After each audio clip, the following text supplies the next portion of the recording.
everyone, welcome to Subjectively Chatty. I am CharleyChats and this is Majora's Subject. Hello. And today, this is our first official episode of the podcast, and today we are going to talk about us, because it has in fact been 1 year since we got together. Well, it will be tomorrow. On the 14th of October. As of recording the podcast, it's tomorrow. Yes. On the 14th of October, it has been 1 year since we got together, officially.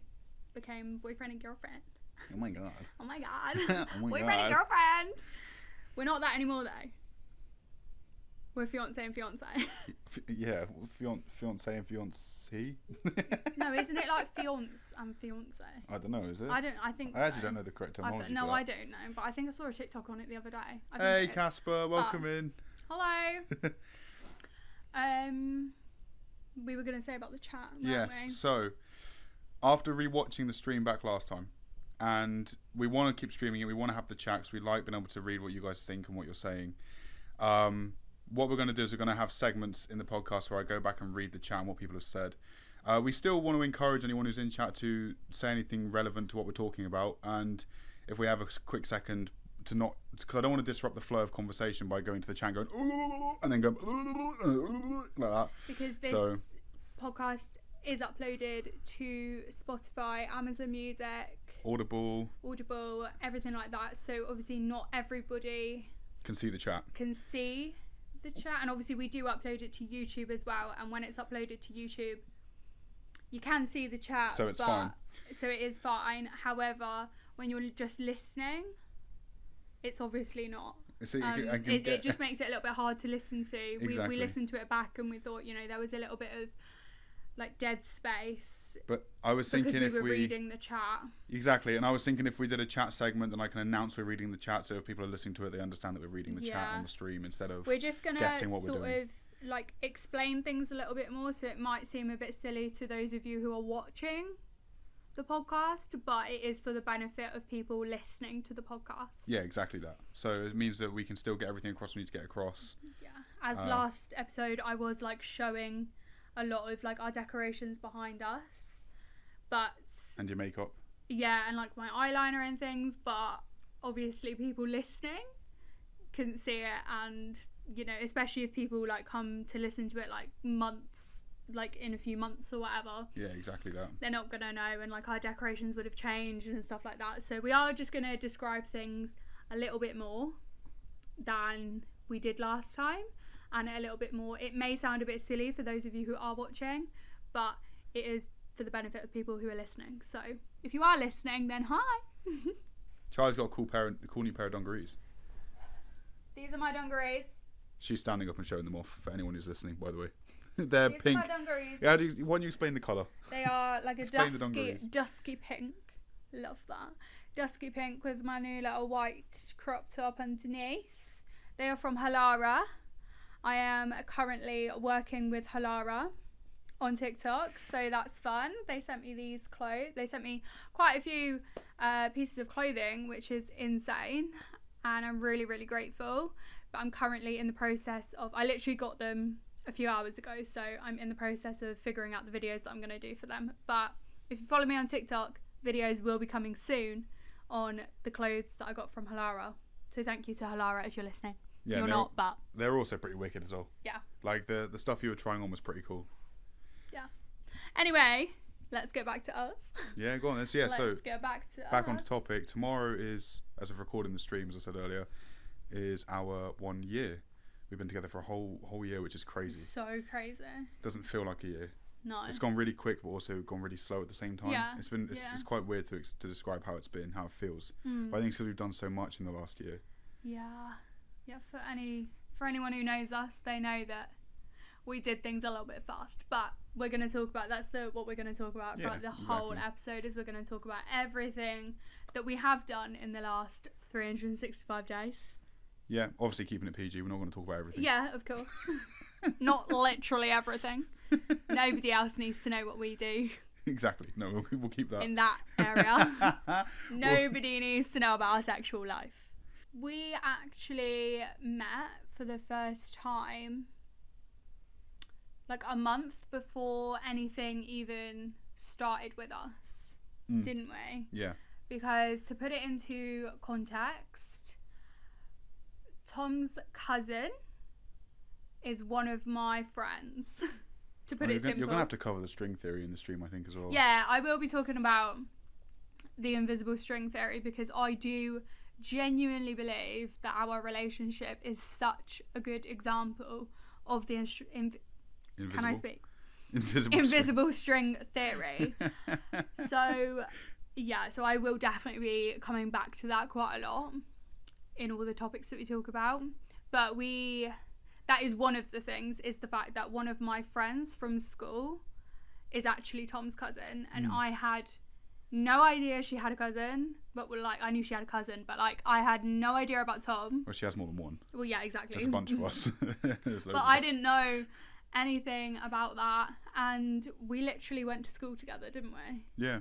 And obviously I am a couple of years older than, I mean, it's not obvious still, but I am a couple of years older than Tom, but we were still in secondary school together, so that's crazy. Yeah, it is. Because we never bumped into each other. Bumped into each other. I mean, we might have done, but I didn't know. Yeah, no. It wasn't anything like we met in school it's or anything I recognised you when I saw you, but it wasn't anything like, oh, I know you. It's kind of like, you know when you look at someone and they look familiar? Yeah. And it's like, oh, I know you from somewhere, but I couldn't. But obviously, we both look completely different now to what we look like in school. Yeah. So. Well, we do. I mean, completely different. When I say that, completely different. Yeah. Especially you. Yeah, I know. I looked really bad. I look kind of similar, but but that's what growing up is about, isn't it? Really, but just always looked ancient. Yeah.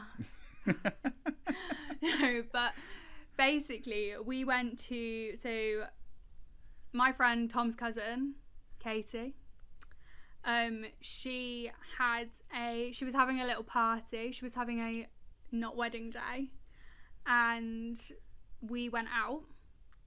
I was obviously invited. I went with my best friend, and funny because Tom's mum was also there, and this is another thing in my invisible string theory, is that my best friend works with Tom's mum and has done for a while.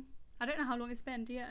My mum, a few years? My mum's been working there for I think about 3 years. I think. Yeah, so a few years, I think. It could be longer than that, actually. So I was obviously out with my best friend Noah, and then Tom's mum was with Noah as well. So I met Tom's mum before I even met Tom. Didn't I? Yeah, you did. Because before you even got there. Because your mum knew my mum as well. Yeah, that's another crazy thing. Yeah. So I met Tom's mum first before you even turned up, wasn't it? Yeah. And my mum went back to your mum's house and drank with everyone. Yeah.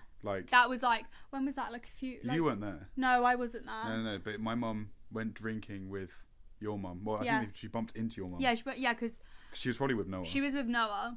This was I don't even know how long ago it was. No. Must have been about 3 or 4 months before we met. Yeah, a few months before we met. Noah was out with Tom's mum, and then bumped into my mum, and Noah is quite close with my family, so obviously when my mum bumped into Noah, they ended up drinking together with Tom's mum Becky, and then my mum did the typical thing that she always does and invited everybody back to the house. But I was out with my other best friend Anna, so I wasn't with them at all, and I was in town actually with Anna, but then Becky and Noah were at my house with my mum drinking. Which is crazy. So crazy. It is crazy. And then obviously at this party I met Becky, and I was just sat with them, then you turned up. Yeah. We didn't really speak when we were in the pub, did we? Yeah.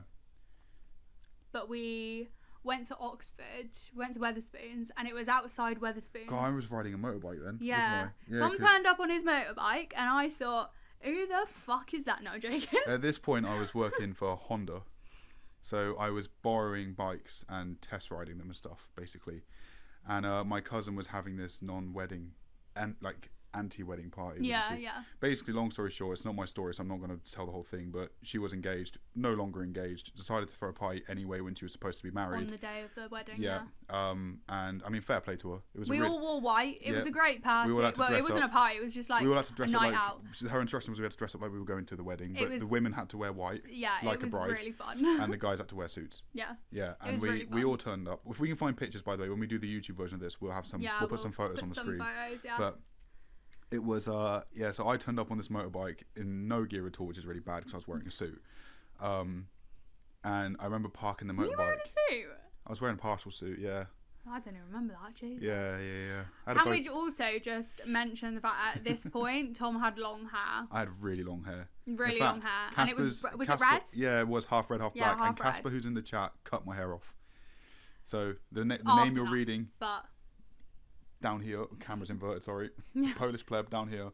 That's Casper. In the chat, for anyone who's listening, got Polish pleb in the chat. His name's Casper. He cut my hair off. Not after this literally party. Like 3 or 4 days after the party as well. Yeah. Because when it came to me actually meeting you properly, I had short hair. He had short hair, so I had short hair. Don't worry, guys. He had short hair. She wouldn't have liked me with long hair. Nothing against long hair on guys, but it's just not a vibe for me. I just don't like it. So, Casper, you did me a solid, lad. Thank you. Yeah. But we all went to town. Tom followed on it because Tom wasn't even meant to come to town, weren't you? No, I was. But Katie was like, come to town. Yeah, she was like, you need to come. So I was like, all right, so fine. Tom was like, fine, I'll come on my bike. So imagine we're all sat at the back of this fucking bus and we're all watching out the back window of the bus of Tom on his fucking motorbike. Yeah, we were all watching you. I didn't even know that. We were all watching because we were on the bus and we could hear it, and then we could see you, and then you just went past us, and we were like, wee. I got bored, tailing this bus, and it was doing like 20 miles an hour and 30, so I was like, right, fuck this. So we ended up in town. We went to Wetherspoons and got ourselves a drink and all that, and we were stood outside. I remember this very clearly. We were stood outside. Katie was talking to Tom, and then me and Noah come out, and we were all talking. Then we were kind of like in a group talking. Katie obviously then realised that we had no idea who this guy was. So she was like, oh, this is my cousin Tom. And I was like, hello. And I said hi, and that was the only words we spoke to each other. The only words we spoke to each other. I was like, hi. Tom was like, hi. And that was it. We literally sat on opposite ends of the table. Not because of anything, but like, you were sat with your mum. Yeah. And she was on the other end of the table to like where me and Noah was at. So we ended up just sitting well apart from each other and just didn't talk again because you went home, didn't you? And then I carried on drinking, and I was drinking till 4 o'clock in the morning. Because I was riding the bike, I was sober the whole night. Everyone else was getting progressively more drunk, and I was like, right, well, I'm gonna go. I got so drunk. I had work the next day, and I had to take the bike I was demoing back. I was horrendously drunk.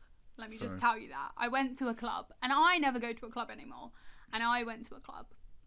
So, yeah, that was crazy. But that was then the last I heard, well, not the last I heard of you, obviously, because you're sat with me right here, but that was it for like a month. For like that period of time, yeah, that was it. Because, to put it into context, that was on the 1st of August last year. That was the 1st of August, was when we saw each other for the first time, and we then knew of each other. But that was it, really. Until a good old app called Hinge came about. No, joke, it didn't come about. God, Hinge.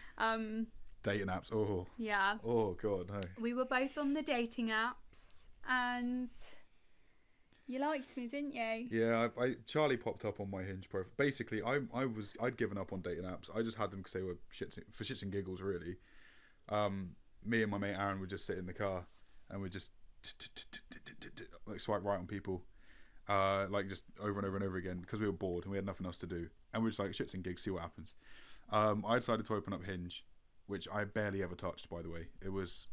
We used to just have Tinder and we'd just fuck about with Tinder, but because the thing is we'd match with people and then just like take the piss. Like it was never really we weren't seriously trying to match with people on Tinder. We'd like match with somebody and then just crack really inappropriate one-liner jokes and just see how people react. It was funny. We just found it entertaining. But yeah, man, like that was it. And then I opened up Hinge one day when I was on my own. I think I was on my way back from work, and I opened up Hinge, And obviously you get I think 1 rose a day. You get this fucking stunning girl popped up on his Hinge profile, and he was like, "Yes, please." No, I'm joking. I recognised her from the party, and she's not wrong. Yeah, because actually, one of the photos, like a selfie of me before I went to that party, was actually on my Hinge profile. I'm pretty sure. I can't remember. I'm pretty sure it was. I'm pretty sure I took a selfie that day, and I was like, "Yes, girl, that's a good fucking selfie. Put that on your dating profile." The selfie that I liked was one in your tracksuit. You had a selfie in a tracksuit on there. Did I? I don't even remember what my first photo was, to be honest. Yeah, I don't think it was your first one. Because I had a little scroll through your profile, and I was like, she's really pretty. I knew I'd seen you at the party, so I knew who you were. And I just sent a rose because I was like, fuck it, we ball. Like, you're never going to know, let's shoot your shot. So I shot my shot, and the rest is history. Here we are. Rest is history, really. Here we are. Didn't expect it to go as well as it did, to be honest. But our talking phase on Hinge was so bad. Yeah, it was. It was so bad. Like, I would send a message, you take 3 days to reply. Then you'd send a message. I'm just so bad. Basically, I was bad with Hinge anyway. So to put it even into context even more, I was in a long-term relationship. It ended quite suddenly, not by my choice, and I was single for 3 years, up until I met Tom, obviously. And it took me like 2 years to get over my previous relationship, and then I had 1.5 years of just like dating people and situationships, a hell of a lot of situationships. Don't even want to remember them because they're fucking horrendous. And to be honest, the point that I was at, I was literally like, I'm so done with this, that I was this close to just deleting Hinge. But I was like, you know what? I'm going to go on it one more time. And I swear to God, if I go on this app one more time and one more situationship happens, that's it. I'm done. And I'm just going to let love come find me. Do you know what I mean? So I opened my profile, and obviously Tom sent me a rose, so he was at the top of my profile, and he was the one that I saw. And I was like, oh, I know who this is. I'm pretty sure I know who this is anyway. And I liked him back because I was like, the first photo on your Hinge, like, you looked fit, so. Brilliant. Take that, fair enough. I was like, yes, right. So I liked him back. And then, straight away, I went to my best friend Noah, texted Noah straight away, and I was like, mate, Katie's cousin has just liked me on Hinge. I can't even remember what Noah said back to me, but it must have been something like, oh my God, what the fuck? And I was like, oh my God, I liked him back. And then Noah was like, what? And I was like, I don't know. And yeah, now we're here. So that's crazy. But honestly, like, all my hope was lost, to be honest. And I'm glad that I didn't delete Hinge, because I could have just deleted the app without even going on it. But I did. And it turned into this, which is great. Your life's going to get a whole lot worse now. Yeah. But honestly, our talking stage on Hinge, horrendous, because it was so bad. It was so bad.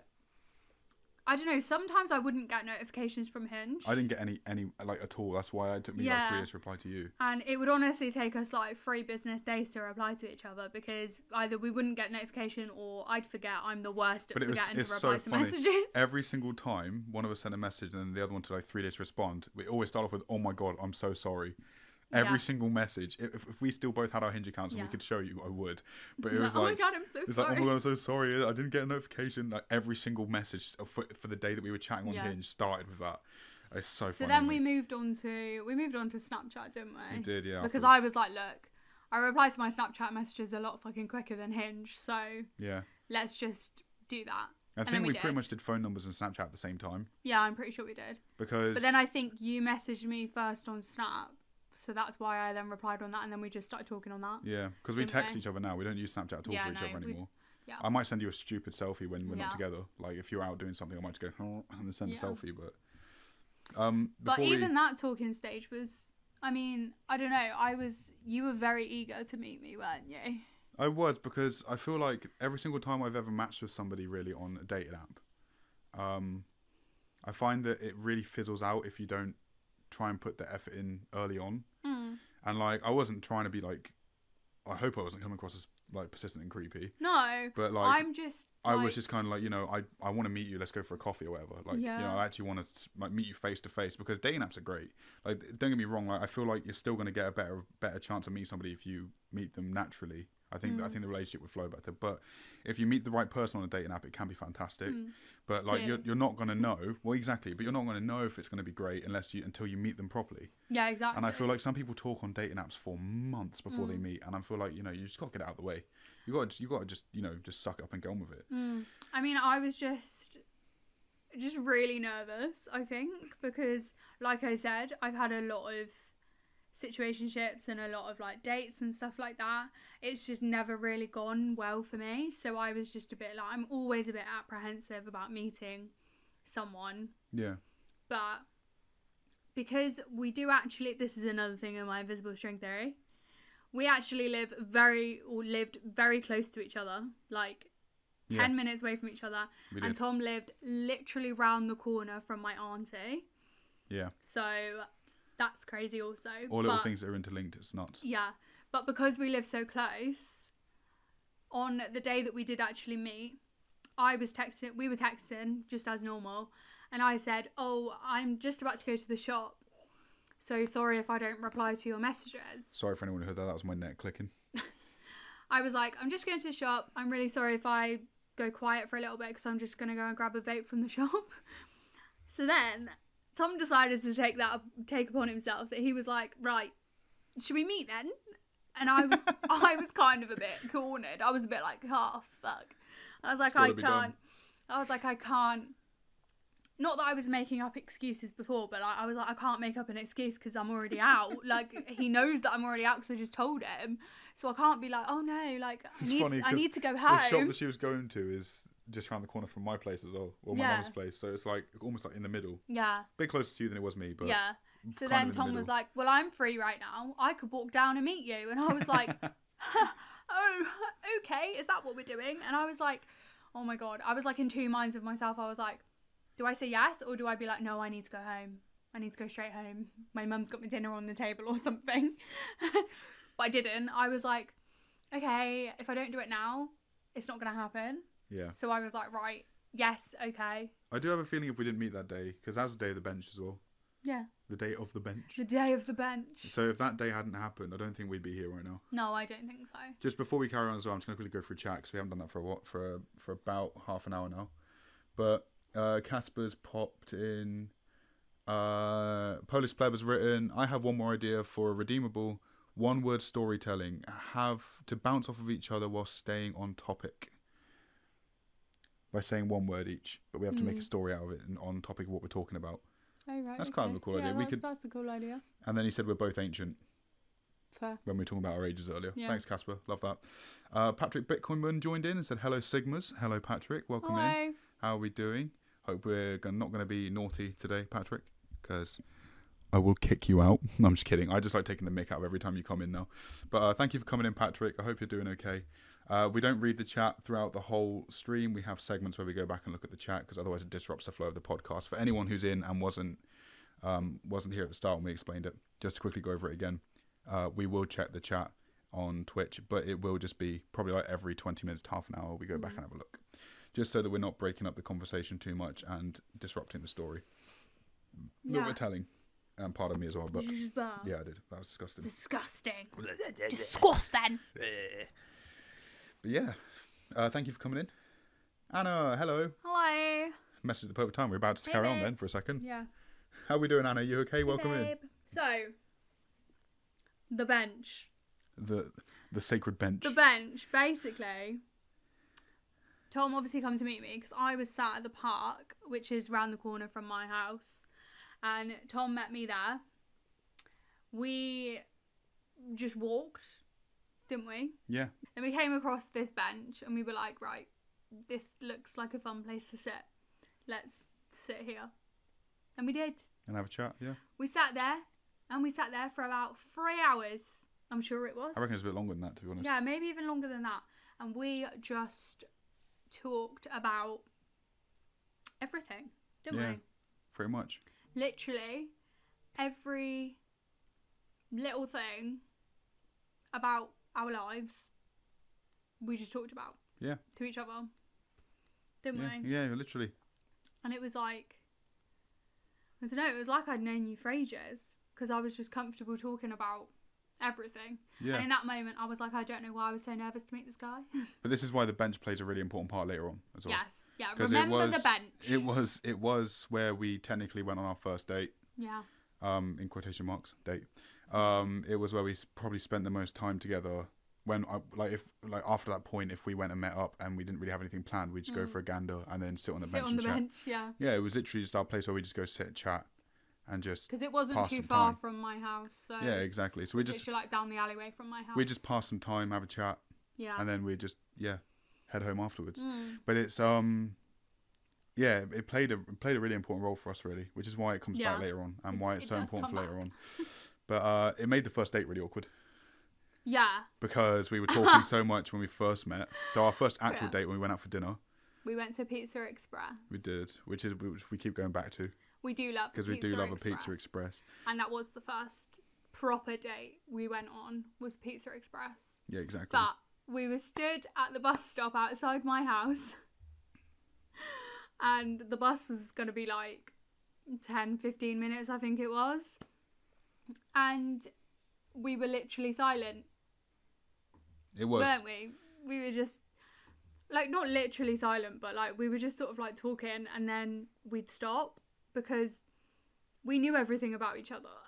Yeah. And that's what I mean. We blurted it out on the first day. We had nothing. We literally had nothing to talk about. Nothing to talk about. Because there was only... So we met on the 19th, and I think I read when I put it on my Instagram story of our first date was the 25th. Yeah. So it was literally a matter of days. And between the day of the 19th and the 25th, we were seeing each other every day. Every day. We were at the pub most evenings, just getting to know each other and stuff. We went for a coffee and things like that. Like. Oh, do we talk about the first night we were at the pub together? And how drunk I got. That was really bad. That was so funny. It was so bad. That was hilarious. So bad. It wasn't even funny. Like, it's funny looking back on it, but it wasn't funny for me. I was so that same day that we met, terrible. Tom was going to the pub with Katie anyway, so that's why we sort of like ended the date when we did, because Tom was like, "Look, I need to go meet Katie." Because I'd made plans already. Because he'd already made plans with her, and I was like, "Oh, it's fine. Like, I'm just gonna. My mum's made my dinner anyway, so I'm gonna go home." And on our way back to my house, Tom was like, "Do I tell Katie?" And I was like, "I mean, if you don't tell her, I will. So it's up to you." So Tom then goes to the pub and meets Katie, tells Katie. I'm sat eating my dinner in my mum's house. And I get a text from her being like, come to the pub right now. And I was like, oh, okay. I was like, let me just finish my dinner and I'll come. And obviously I knew that Tom was there with her. And then I turn up to the pub and Katie literally comes up to me, gives me a hug and goes, what are you doing talking to my cousin? That's exactly how she said it as well. And I was like, oh, I don't know. And then obviously I saw Tom again, and that was at like 6 o'clock in the evening. And like by like 8 o'clock, you were absolutely rat-assed. It was bad. Weren't you? It was bad. Tom was so drunk. I was so anxious to actually sit down with her and like talk about, see her again. Because did we see Casper that night as well? Everyone turned up that night. Aaron that's when I met Aaron and Casper for the first time. Everyone turned up. It was mentally busy. It ended up being like Katie and Tom, and then me, Katie and Tom, and then just... Katie brought Will down. Yeah. Will came down, and then Will's mates came down as well, and Katie's mates. And it just ended up being... my mates turned up. Yeah. It was crazy. It ended up being everybody. Yeah. And I was there like, oh my God, I'm meeting so many new people. Yeah, it was crazy. And I got really drunk because I was really anxious to see her again after we'd just had that like little date on the bench. It was mental. I was so drunk. She got there and we were just having this like random conversation. And I jokingly... So I thought Charlie was short for Charlotte, right? Because I think normally it is, isn't it? Charlie is normally short for Charlotte. To be fair. So I jokingly like tried to full name her by going, no, Charlotte, like whatever. And and everyone was like, that's not her name. And it was so embarrassing. Basically, I got her name wrong. I just completely got her name wrong because her name isn't Charlotte, it's Charlie. Yeah. So I felt like a right tit because I completely fucked her name up. Yeah, it was pretty funny. And to be honest, everybody else was more bothered than me. Yeah. Like, I was probably the person that was least bothered that Tom had done that, because I was like, guys, cut him a bit of slack. We only met today, and I never said that my name was not Charlotte, if that makes sense. Yeah, exactly. Like, I never said that my name was a nickname, or, like, it's not, but, like, I never said that. So it was fair enough, but it just made it funny because everybody was then like, whoa, and Tom was really drunk, and then he got really embarrassed, and I was like, it's fine, and he was just like, oh my God, I'm so embarrassed, and it was quite funny, actually. Yeah, I still don't live it down. People still bring it up. Yeah. We'll go out with, like, the same people, and they'll bring it up. Yeah. So I've never lived it down. No, it's quite funny, It's never gone away. But it's funny. It's a funny story to tell, because it's not actually like a harmful story, is it? At all? No, it's just stupid. Hilarious, to be honest. Just stupid. So after that, we kind of like, we were just seeing each other pretty much every day. Yeah, we were. Yeah. We were talking every single day. I went on holiday. With Anna. We went to Mallorca. It was a great time, and we were still talking every day whilst I was on holiday. Yeah. And whilst I was on holiday, I actually missed Tom's birthday because his birthday is the 1st of October. Rude. And I missed it. So when I got back, I said to Tom, look, we'll go out for a date and I'll buy you a Chinese for your birthday. Good Chinese, by the way. It was good Chinese. It was very good Chinese. And we had little Chinese. That was technically, that was like our second date. What did Anna say? She said it was my fault. Yeah. Yeah, and we went for a Chinese. That was another date. Mm. And then we were just literally, because we live so close to each other, we were just seeing each other all the time. Any free time either of us had, we were seeing each other, because during this time I was working at the hospital, so I was a healthcare assistant. So I obviously worked long days, but then I got days off like during the week and stuff like that. So on my days off from work, I would be seeing Tom. Yeah. We'd be going for coffee. We'd be just going for a walk. We'd just be doing everything. Is it not picking me up? It is, yeah. I'm just putting it a bit close to you. We just saw each other all the time. Yeah. Basically, didn't we? No, we did. Pretty much exactly, yeah. I can't even remember the first time I come to your mum's house, you know. It wasn't long after we started seeing each other. It wasn't, was it? It was before we were dating. Yeah, because your dad was in the kitchen, wasn't he? And he was really So awkward. He was really awkward. I was like stood in the living room, and Tom's dad was in the kitchen, and Tom was like, are you going to come out and say hi? And his dad was like, no. He was just like, hi, from the kitchen, and I was like, hello. He ended up poking his head around, but it took him ages to actually do it. It's so funny. It's so funny because now, like, it's just normal with him, and like, do you know what I mean? It's just like funny, but I mean, honestly, he cracks me up. It was hilarious. But then that was the start of October, and obviously we're getting closer to the 14th of October. Yeah. So on that day, on the 14th of October, I was working. I'm pretty sure we worked out that I was working, didn't we? I went to work. Yeah, because you were working at the hospital at this point. Yeah, I finished work at 8 o'clock, obviously working at the hospital, and I got home, and Tom was like, do you want to come out? And I was like, I mean, not really, but fine, basically. Because I was like, oh, I'm really tired, but okay. Because I think maybe we knew that I wasn't going to see you for a couple of days, maybe, because of my work schedule, maybe. Yeah, it was something along those lines. There was a reason for it. So then I was like, right, yeah, okay, fine. I'll meet you at the pub. So we went to the pub and got ourselves a drink, got ourselves a cider. We sat inside, had a little cider, and then we went outside for a vape. And Tom was really, like, antsy whilst we were stood outside. And I was literally like, what the fuck is wrong with this guy?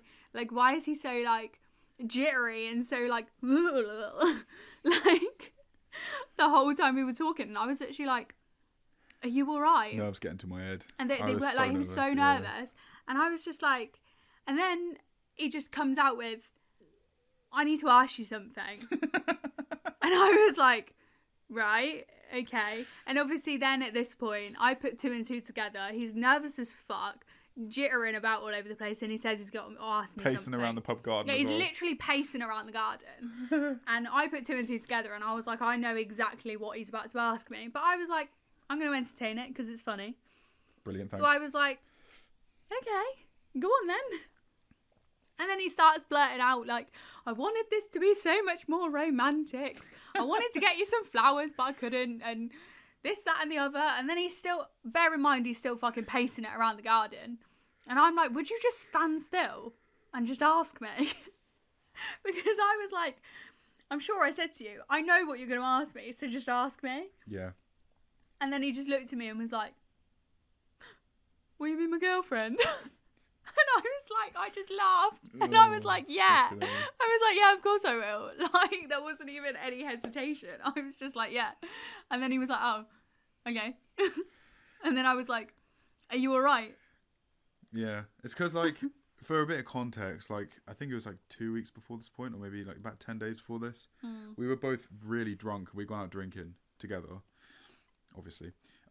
We were both really drunk, and we had drunkenly said like, oh, you know, we should be together, whatever. And then when she was in Mallorca with Anna, she was like, she texted me and she was like, look, I just don't want to get things confused. We were both really drunk, and this is really quick, so let's just take a step back, basically. Give it like another week or two, because that's what you said. You were like, give it a couple more weeks, we'll see how things go. And it got to just before it'd been a couple more weeks, and I was really nervous she was going to be like, no, we need a bit more time, which is why I was so scared to ask, because I was nerve-wracking. I was genuinely terrified. I could tell that you were nervous, because he was literally like pacing it around the back garden of the pub, and I was like, yeah, all right, that sounds good. Yeah. And then that was it, really. Yeah, it's kind of... That was it. We went back in, had another drink, and then I went home. Now a girlfriend. And I was like, woohoo! I think I went and told my mum. I went, oh, I remember when you posted I have on a TikTok. boyfriend. I remember when you posted on TikTok, you were like, guys, yeah. I have some news. Yeah, I was like, guys, we have some news. I have a boyfriend. So. And one that doesn't like football. Yeah. I told everybody that I was going to do it. And I did it. To put it into context, my family are big football fans. And I've obviously grown up with it, but I'm not into it. It's not my vibe. And I said to them, I'm going to find myself a boyfriend that doesn't give two flying fucks about football. And they were all like, yeah, good luck with that. So then I came back to them with, here he is. I found him. Because Tom doesn't care about football. And that is just music to my ears, guys, honestly. I'm too nerdy to care about sports in general, I just love it. If I'm being honest. When he told me that, I was like, oh, yes. This is beautiful.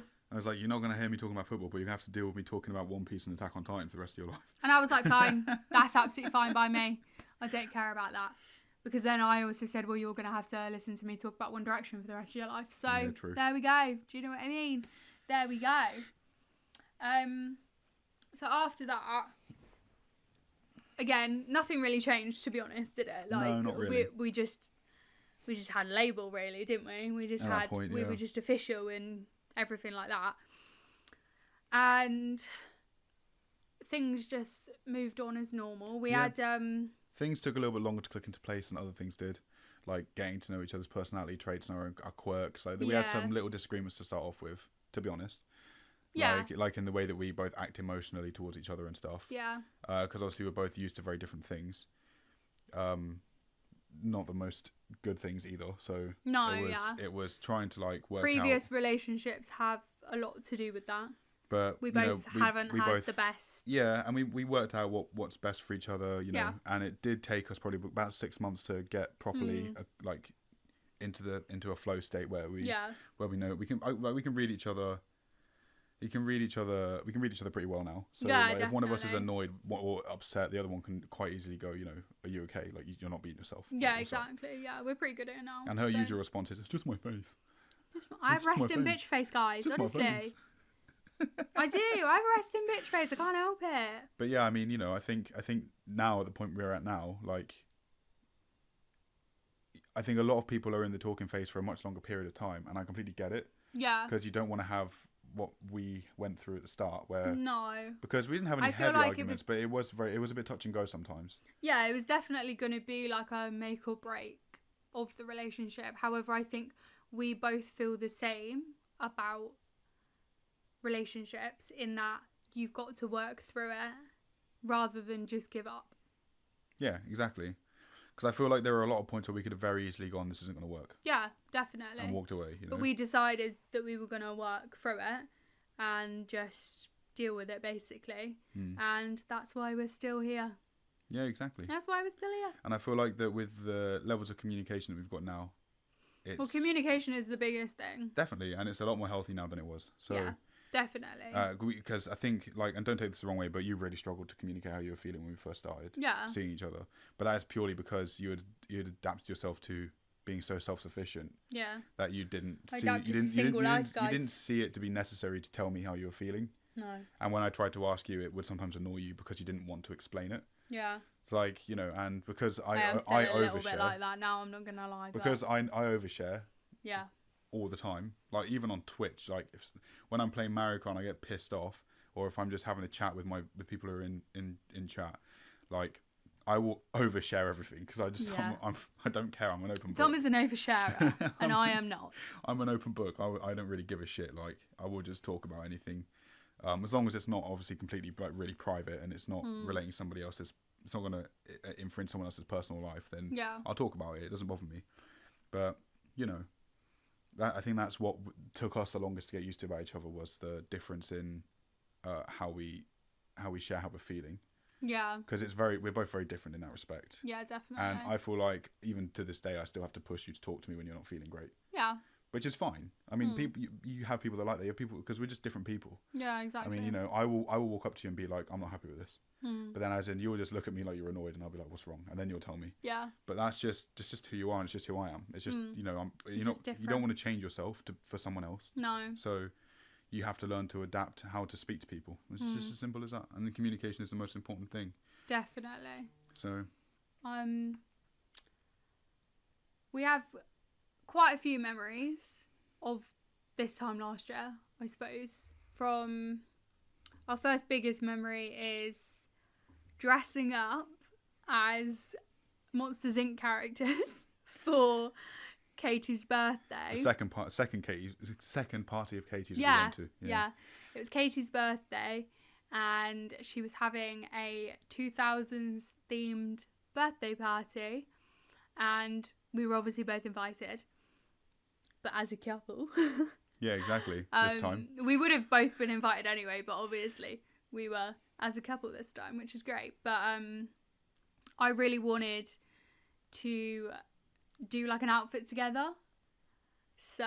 And then somehow your brother got involved. Yeah, somehow my brother got involved in that. Although arguably he probably had the funniest costume. Yeah. Basically, we dressed up as Sully, Mike, and Boo from Monsters Inc. because that was in 2000s, and we were like. Yeah, so the theme of the party was 2010 or before in the 2000s, so 2000 to 2010, and Monsters Inc. was what, 2009? Yeah, I think so. Might have been earlier than that actually. But yeah, I think it was earlier. Because it was in the 2000s. It was in the noughties, so we were able to do it. We chose it as our costume. And we did. Tom got a onesie from Amazon, and so did Reese. I was so broke. All I could afford was like a £20 onesie off Amazon. And I decided to go for Boo, but like Boo as a monster, so her like purple outfit. So I wore like a purple bodysuit, a purple tutu, and then I made a headband. I'm actually still really proud of that headband. You still got it, haven't you? Yeah, I have still got it actually. And I basically just got like a purple Alice band, put some pipe cleaners on it, and then some polystyrene balls on the top. Yeah. I remember we made it together, didn't we? Yeah, we made it together. Tom came over and we made it together. Because also at this time, Tom was staying at mine for a little bit because my mum was on holiday. So because my mum was on holiday, I said, do you want to come over? So he stayed with us for a little bit. Yeah. And we went to the party, and we got some really cute photos at the party, haven't we? Yeah, we did. We got one of my favourite photos of us is me on your back. Yeah. That one's really cute. Again, we'll put some of the photos up on the YouTube video if you watch the YouTube video. Yeah. But yeah. No, it was a really good night, actually. It was a very good party. And we had some other fantastic costumes there. I mean, Casper and Aaron both came in quite funny costumes. Yeah. Aaron bought he spent like 150 quid in a Batman outfit. He came as Batman, and Casper was Perry the Platypus. Yeah, that was funny. Which was funny as well. Yeah. So there were a bunch of good costumes there. Matthew came as Pitbull. Yeah. Pitbull. My mum was moaning Myrtle from Harry Potter. She had like the toilet seat around her neck and stuff. Do you remember that? Yeah. That's quite good. She bought, just to clarify, it was a brand new toilet seat. She didn't just take the one off our toilet. But she bought a brand new toilet seat, put it around her neck, and went to the parties moaning Myrtle. And the costume was actually wicked. It was very good. She did a really good job with that. And Katie was Fiona. Yeah. I did her makeup. Will was Britney Spears. Yeah, that was hilarious. Just to clarify as well, Will is Katie's partner, and Will went as Britney Spears, which was so funny. So funny. He was in like the air hostess uniform, wasn't he? Yeah. That was hilarious. Who was it that dressed up as Ali G? It was the cope. The party wasn't just Katie's. It was Katie's and Dan's. Dan. Yeah, Dan was Ali G, and that costume was also. Shaking your foot, please? Sorry, that costume was also really good. Yeah, as well, so. It was a really good party. We had a good time, to be honest. It was funny. It was so funny. Yeah, it was our first party together. We'll put some photos up of everyone's costumes, including ours. Because they're all worthy to be shown on this video because they were so good. Everybody was great. It was so good. So that was definitely one of our biggest memories. Is that because it was our first party together as a couple, and then we sort of didn't really do too much for the rest of the year because I was going through it a little bit, wasn't I? I was struggling a little bit. Yeah. I ended up leaving my position at the hospital. And Tom was actually staying at mine. Like I said, he ended up staying at mine for 2 weeks, was it? Was it 2 weeks? I think it was. I think so, yeah. I think I stayed with you for 2 weeks because your mum went on holiday, so I stayed with you while you were on holiday, yeah. That's also when I met Anna for the first time. Yeah. It was in those 2 weeks. Yeah, so Anna come over, didn't she? Well, the first time I ever spoke to Anna, she called me homeless. Yeah, she did. She did. We were I'm telling the homeless story now, by the way. I saw that in chat. When we were on holiday, I FaceTimed Tom. So going back to before we were dating. This is before we were together.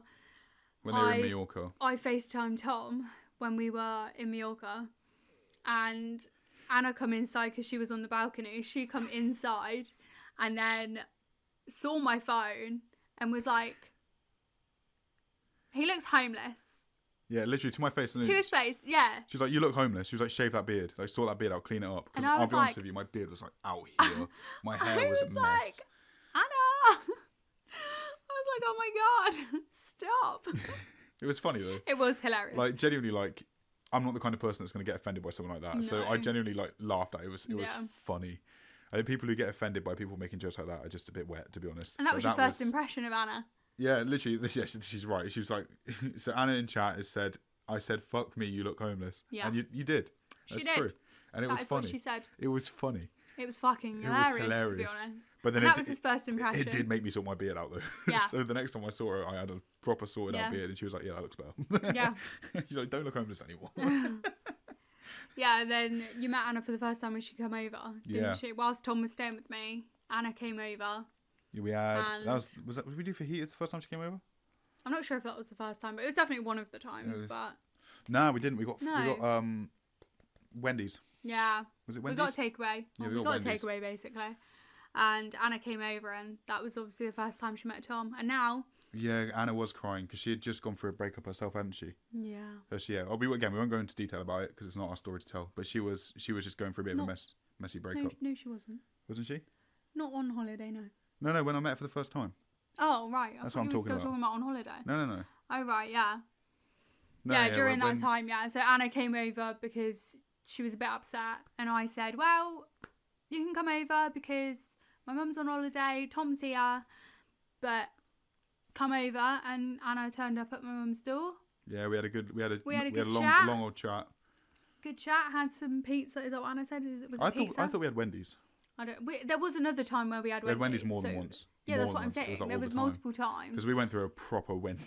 Yeah, we honestly, basically, whilst Tom was at mine for those 2 weeks, we had takeaway so fucking much. Yeah.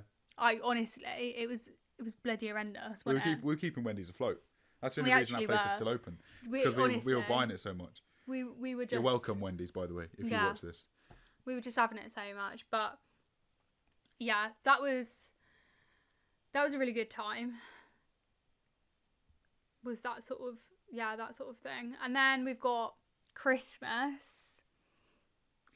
Our first Christmas together. Yeah. We did have our first Christmas cute. Together. That was very cute. Tom came to my annual family meal that we always have I worked a shift, didn't I? Yeah, every single year, me and my family all go to the pub where we became official. Yeah. We always go there. And I worked there as well at this Tom point. also worked there at this point.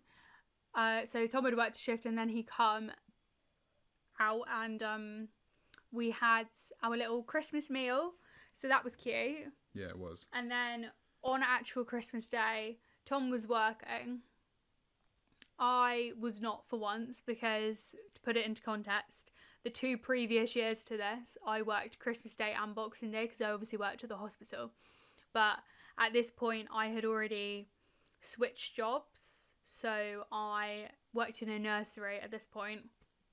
So obviously had a couple of weeks off for Christmas. And Christmas Day I spent as normal at my mum's, but then Tom was working. So he come to my house after he finished work, and my nan, bless her, she put aside a roast dinner for Tom. She put aside a Christmas dinner for Tom, cling filmed it, and then she set up the table again for when we went in there, because we always have Christmas dinner. Basically, my nan and Grant live next door to me. For those of you, well, nobody knows, I was going to say. For those of you who don't know, nobody knows. Nobody knows, apart from the people who know me. My nan and Grant live next door to my mum. So we always have, like, main Christmas in my mum's house, and then we go and eat Christmas dinner in my nan's, and then go back into my mum's. Complicated, but whatever. It worked. So, yeah. So my nan reset up the table for me and Tom to sit at. And then she reheated Tom's dinner, didn't she? She did, yeah. And me and Tom sat in my nan's house whilst Tom ate his Christmas dinner from my nan. Yeah. And that was cute. And then we opened the present from my mum. Did we see my parents on the same day? Or was yeah, it the day we did, after? yeah. So then Tom stayed for a little bit. It was like a couple of hours, I think it was, while you ate your dinner, and then you had some time with my family, didn't you? Yeah, exactly. Yeah, we opened the present that your mum and your stepdad got us. Yeah. We opened some other stuff as well. Yeah, and then we walked over to Tom's house because obviously again we lived very close to each other. So we walked over to Tom's house to then go and see his parents, and we opened presents from them because Tom obviously hadn't really seen his parents, had you? No, not really. Because he was at work. Yeah, because I mean, I work in kitchens if I work in a pub. I'm not like front of house, but obviously on Christmas Day in most pubs they do Christmas lunch and Christmas dinner, Christmas lunch, whatever. And you tend to work. I mean, for those of you who work in kitchens, you'll know. I know Anna's worked in kitchens, so she'll know what I'm on about, or worked in a pub even at least. So, but like you open Christmas Day usually, unless there's a specific reason for it to not be open. You do Christmas lunch and then you go home. Like usually it's early, but some places it's not.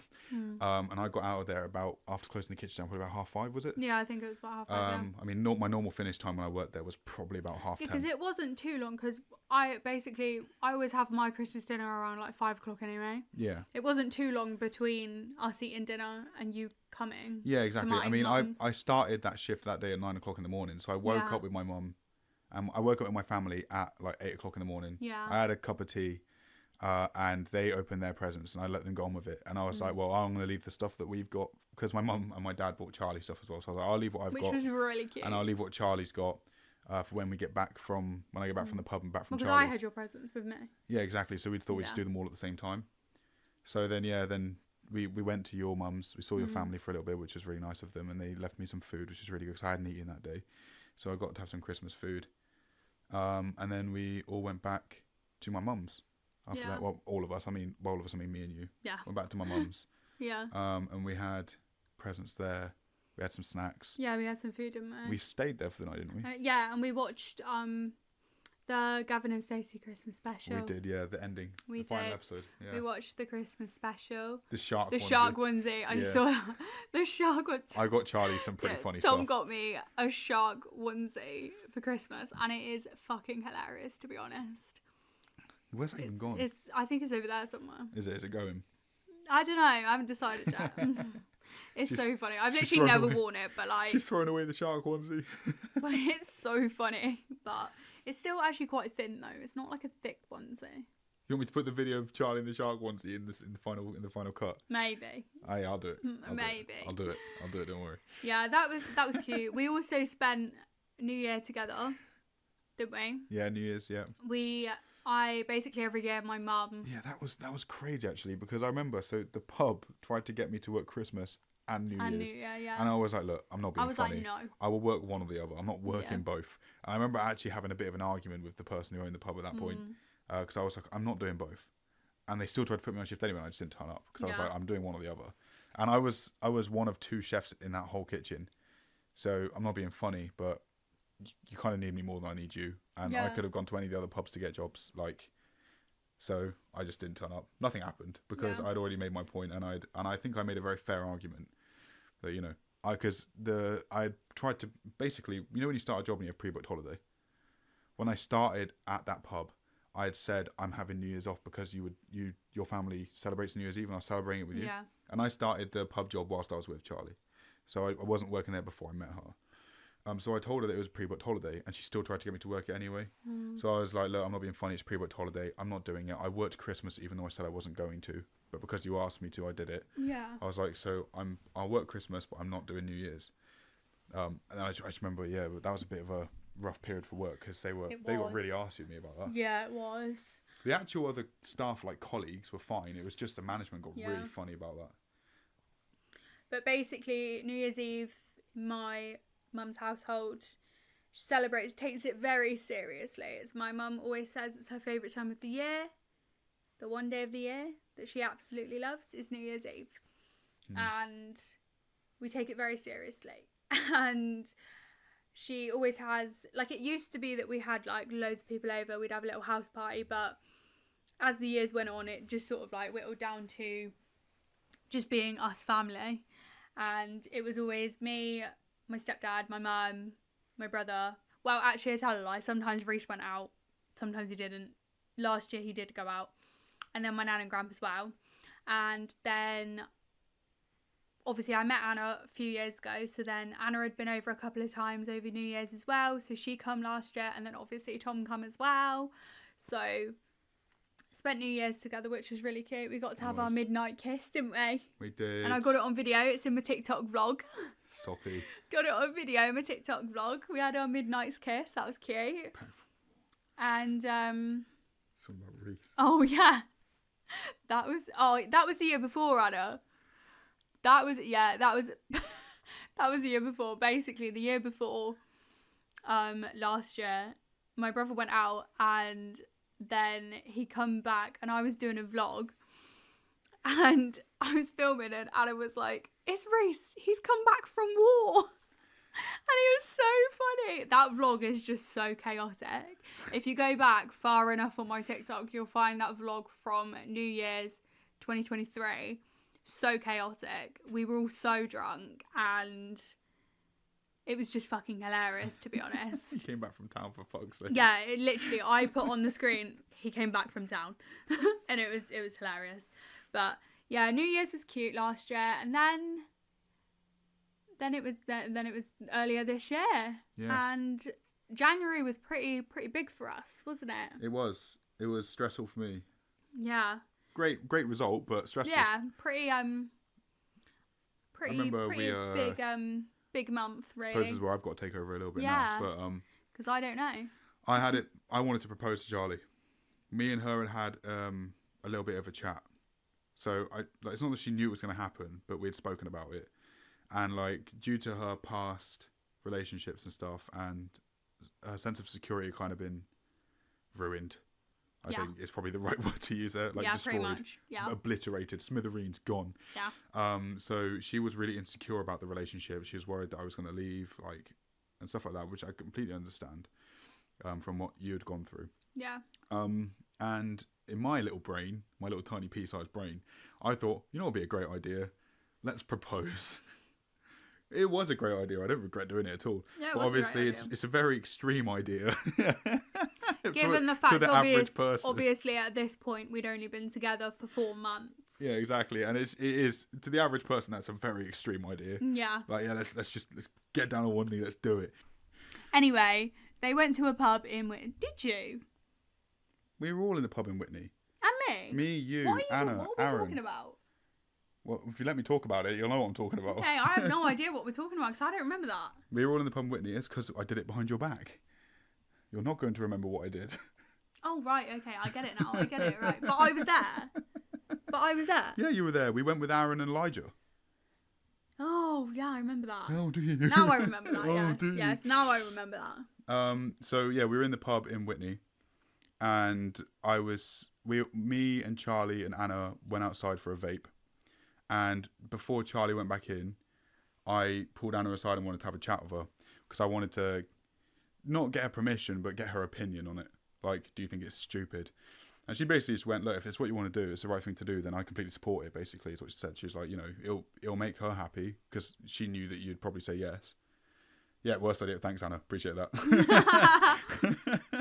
It's a bit late now. You're about a year late. But yeah, I spoke to Anna about it. Anna was like, yeah, I think it's a good idea, basically. Like, do what you want to do. Like, shouldn't let anything stop you. And then I spoke to Aaron about it, and he was like, yeah, whatever, you know, that's a good idea. You know, you should do it if you want to. And I schemed with them. Yeah. We schemed a way to propose, basically. I had a rough idea.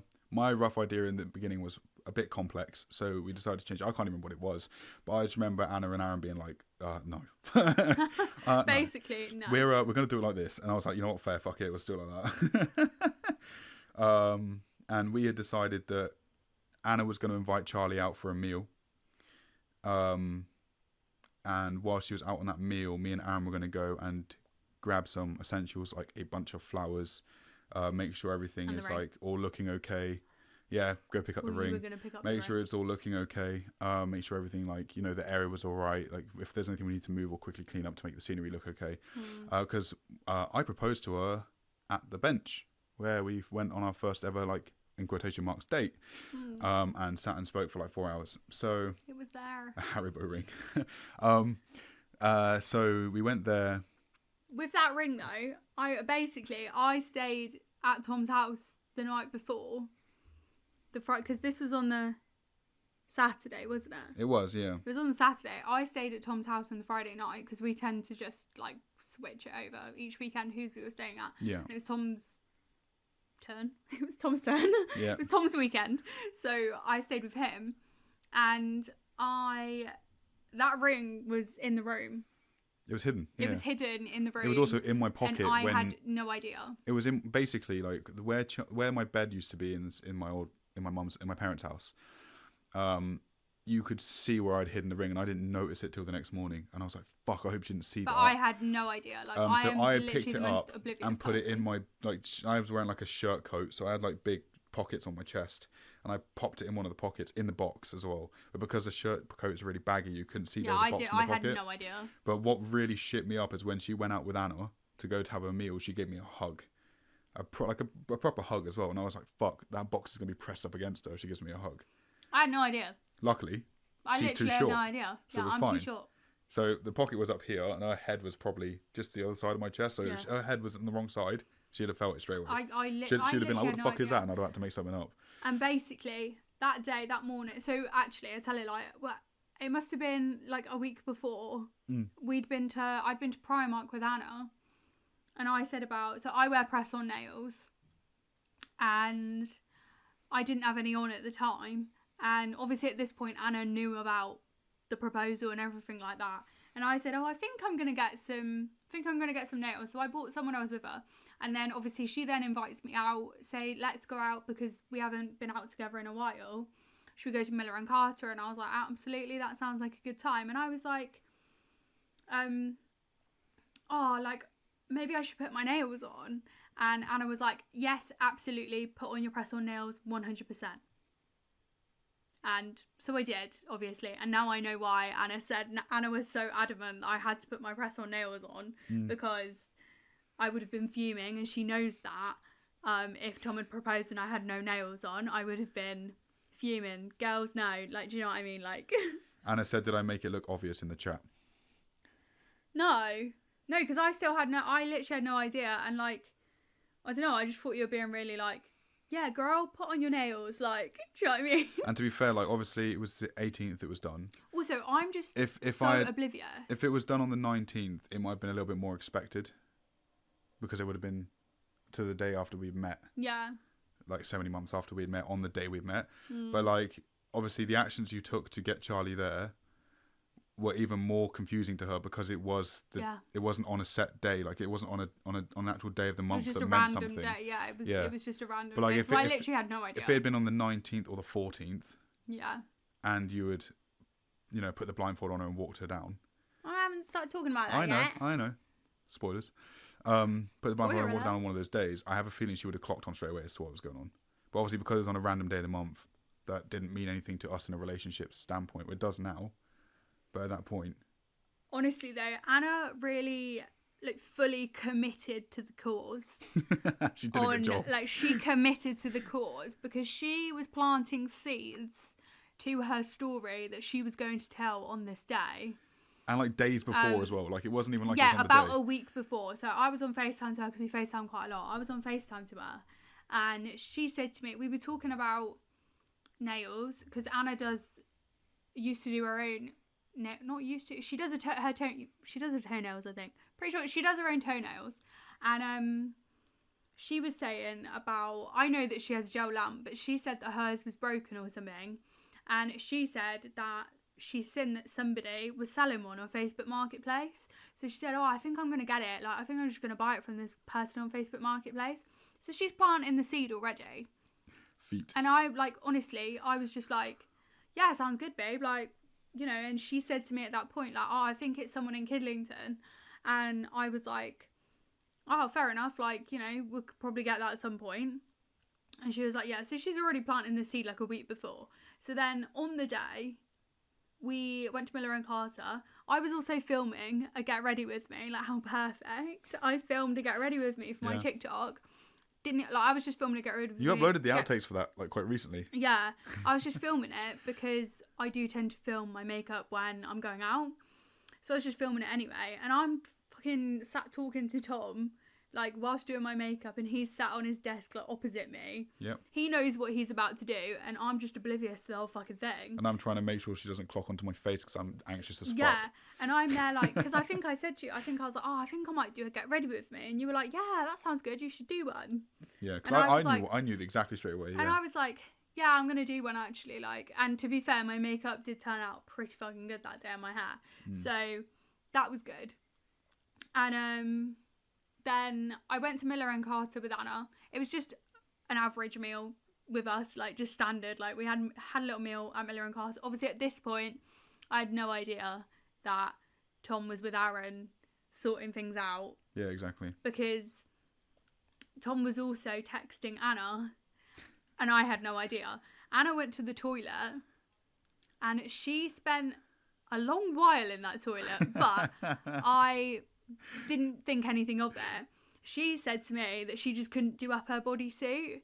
It's like she was struggling with her bodysuit. So she said she was having a poo.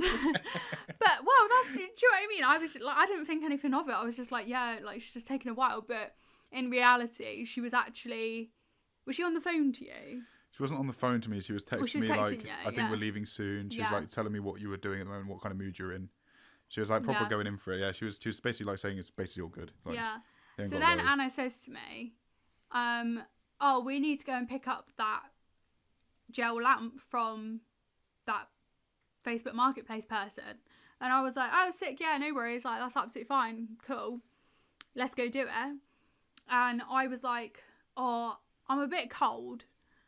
I think I want to go, I think I want to go home and get my jacket because I knew we were probably going to end up going to the pub or something. Obviously, didn't realise it was going to be a cause for celebration. But I knew that we were going to end up going to the pub, so I was like, oh, I think I might get my coat in case it's a bit... And Anna because that was the plan that she had told you, wasn't it? You were going to go for food, then I was going to meet you at the pub afterwards. Yeah. And then Anna was like, yeah, definitely go and get your coat.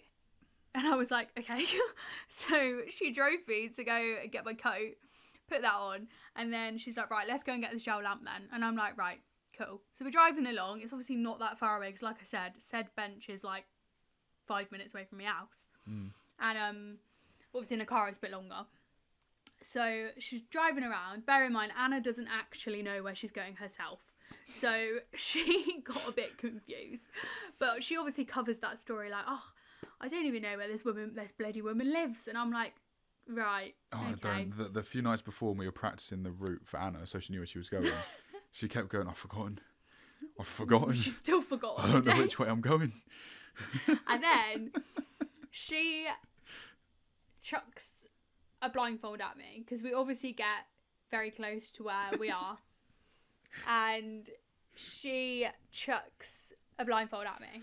And it was at this point that I was like, something is going on.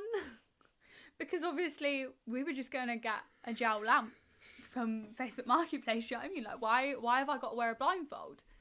But I did. I went with it because I was literally like, Anna, what the fuck? Why? And Anna was like, just put it on. And I was like, whoa, okay. I was like, girl, okay. I was like, it's going to ruin my eyelashes. And then Anna gets me out the car. Priorities. Honestly. Anna gets me out the car, holds me. There's nothing left in it. Oh. You're going to drink all of it though, babe. And it went, for anyone who was only listening, I just drank the rest of Charlie's Fanta. For fuck's sake. So Anna then pulls me out the car, and obviously she has to hold my hand because I had a blindfold on. And it was at this point that I was like, we've got the whole thing on video, and you can hear me saying, like, what is going on? Like, what the fuck is happening right now? I'm so confused. Anna's just fucking laughing, holding my hand. And then she's like, right, take the blindfold off. So then I did. Fucking Tom stood there with a bunch of flowers at the bench like this. Honestly, hello. I must have looked, I don't know how I looked to you, but I felt so goofy. I was stood there, Doc Martens on, jeans, shirt, flannel shirt over the top, flowers, and then in this hand covered up with a ring. Yeah. And I was like, just stood there. Like, I'm pretty sure I say something like, what are you doing here? Like, you can hear it on the video, can't you? Because I was like, what are you doing here? And then I saw Aaron with his phone out. And I was like... Because the thing is, I said to Aaron, I was like, you need to film it because Charlie's going to want it for content. Yeah, I did. And I'm glad we have it. But it was at that point that I was like, something's going on here. Because then Anna went and stood with Aaron, and Anna was just smiling. And I was like, girl, something's going on here. And Tom gave me the flowers, and I was like, oh, thanks, babe. And then... So awkward, man. I was like, thanks. And then he fucking gets down on one knee, and I'm like, what? Oh, I wonder what that was. It's my Alexa alarm for my medication. I was like, hello. Anyway, Tom then gets down on one knee, and I'm like, oh my god, what the fuck? And yeah, pretty much all. Yeah, he just went, will you marry me? And I was like, yeah, of course. And then I didn't know what to do. Did I? I think if I remember rightly, I said I had a lot I actually wanted to say, but there's not enough. Like, I couldn't write down everything I wanted to sum up into one paragraph. So I said, I just said, will you marry me? Will you marry me? Yeah. And I was like, yes. And then I didn't know what to do. I was like, do I take the ring, or do I hug you? Or do I put it on, or do I hug you? So you can see the video. If you've ever seen the video, it is pinned on my TikTok. It's funny. It's so awkward. It's so awkward because I was like, do I put it on, or do I hug him, or do I what do I do right now? Because obviously I've never done this before. We're just awkward people, though. That's the thing. That's what makes it funny. So you can see it on the video, but yeah, Anna was then bawling her fucking eyes out behind the camera. Yeah, it was so funny. And I was just laughing because I was just like, oh, what the fuck? Anna was like crying her eyes out. And I'd like unannounced to Charlie as well, because I didn't tell her about this either, but I make music as well. And I had already been writing some songs, and I like not long after we got engaged, when it came to Valentine's Day, I dropped a whole project as well for you. Yeah, Tom's written a few songs about me. A whole project, not just a song. It was like, yeah, but now you've written even more songs about me. In the last year, how many songs have you written for me? Well, no, I think it's probably a good 6 or 7. Yeah. I reckon. They're a vibe. They're such a vibe. I love them. Tears and snot everywhere. It was so funny. And then we sort of... Sounds like a band name. Tears and snot everywhere. We sort of went around telling everybody, like telling our families, and then we went to the pub, had a little bit of a celebration, had some prosecco at the pub, didn't we? And did. I was like, guys, because I know a lot of people in the pub, like staff, and I was like, guys, I'm engaged. Like, honestly, for like a week, she was just like, if anyone spoke to her, she was just like, I'm engaged. I was like, guys, look at my ring. I was like, guys, so have you seen it yet? Have you seen it yet? Yeah. And literally any new person that I saw that hadn't seen me since the engagement was then like to me, let me see the ring, let me see. People still do it to me now, and I'm like, guys, calm down. Though. It's funny though. And then after that, we decided, we took it upon ourselves to plan an engagement party, didn't we? We were like, we want to God, I got so celebrate with all of our family and friends our engagement. So we were like, fuck it, let's throw a party. We didn't give ourselves a lot of time, did we? Just for disclaimers purposes, it's actually when we had money. Yeah. We don't have money anymore. Yeah. It was a really good night, actually. It was such a good night, but we didn't give ourselves a lot of time to plan it, did we? There was about a month. For what we did, though, for the amount of time we had to plan, I think we did quite well. Yeah, we did so well, to be honest. We bought all the decorations, there was decorated ourselves. There was a lot of stress. Yeah, especially with the biscuits.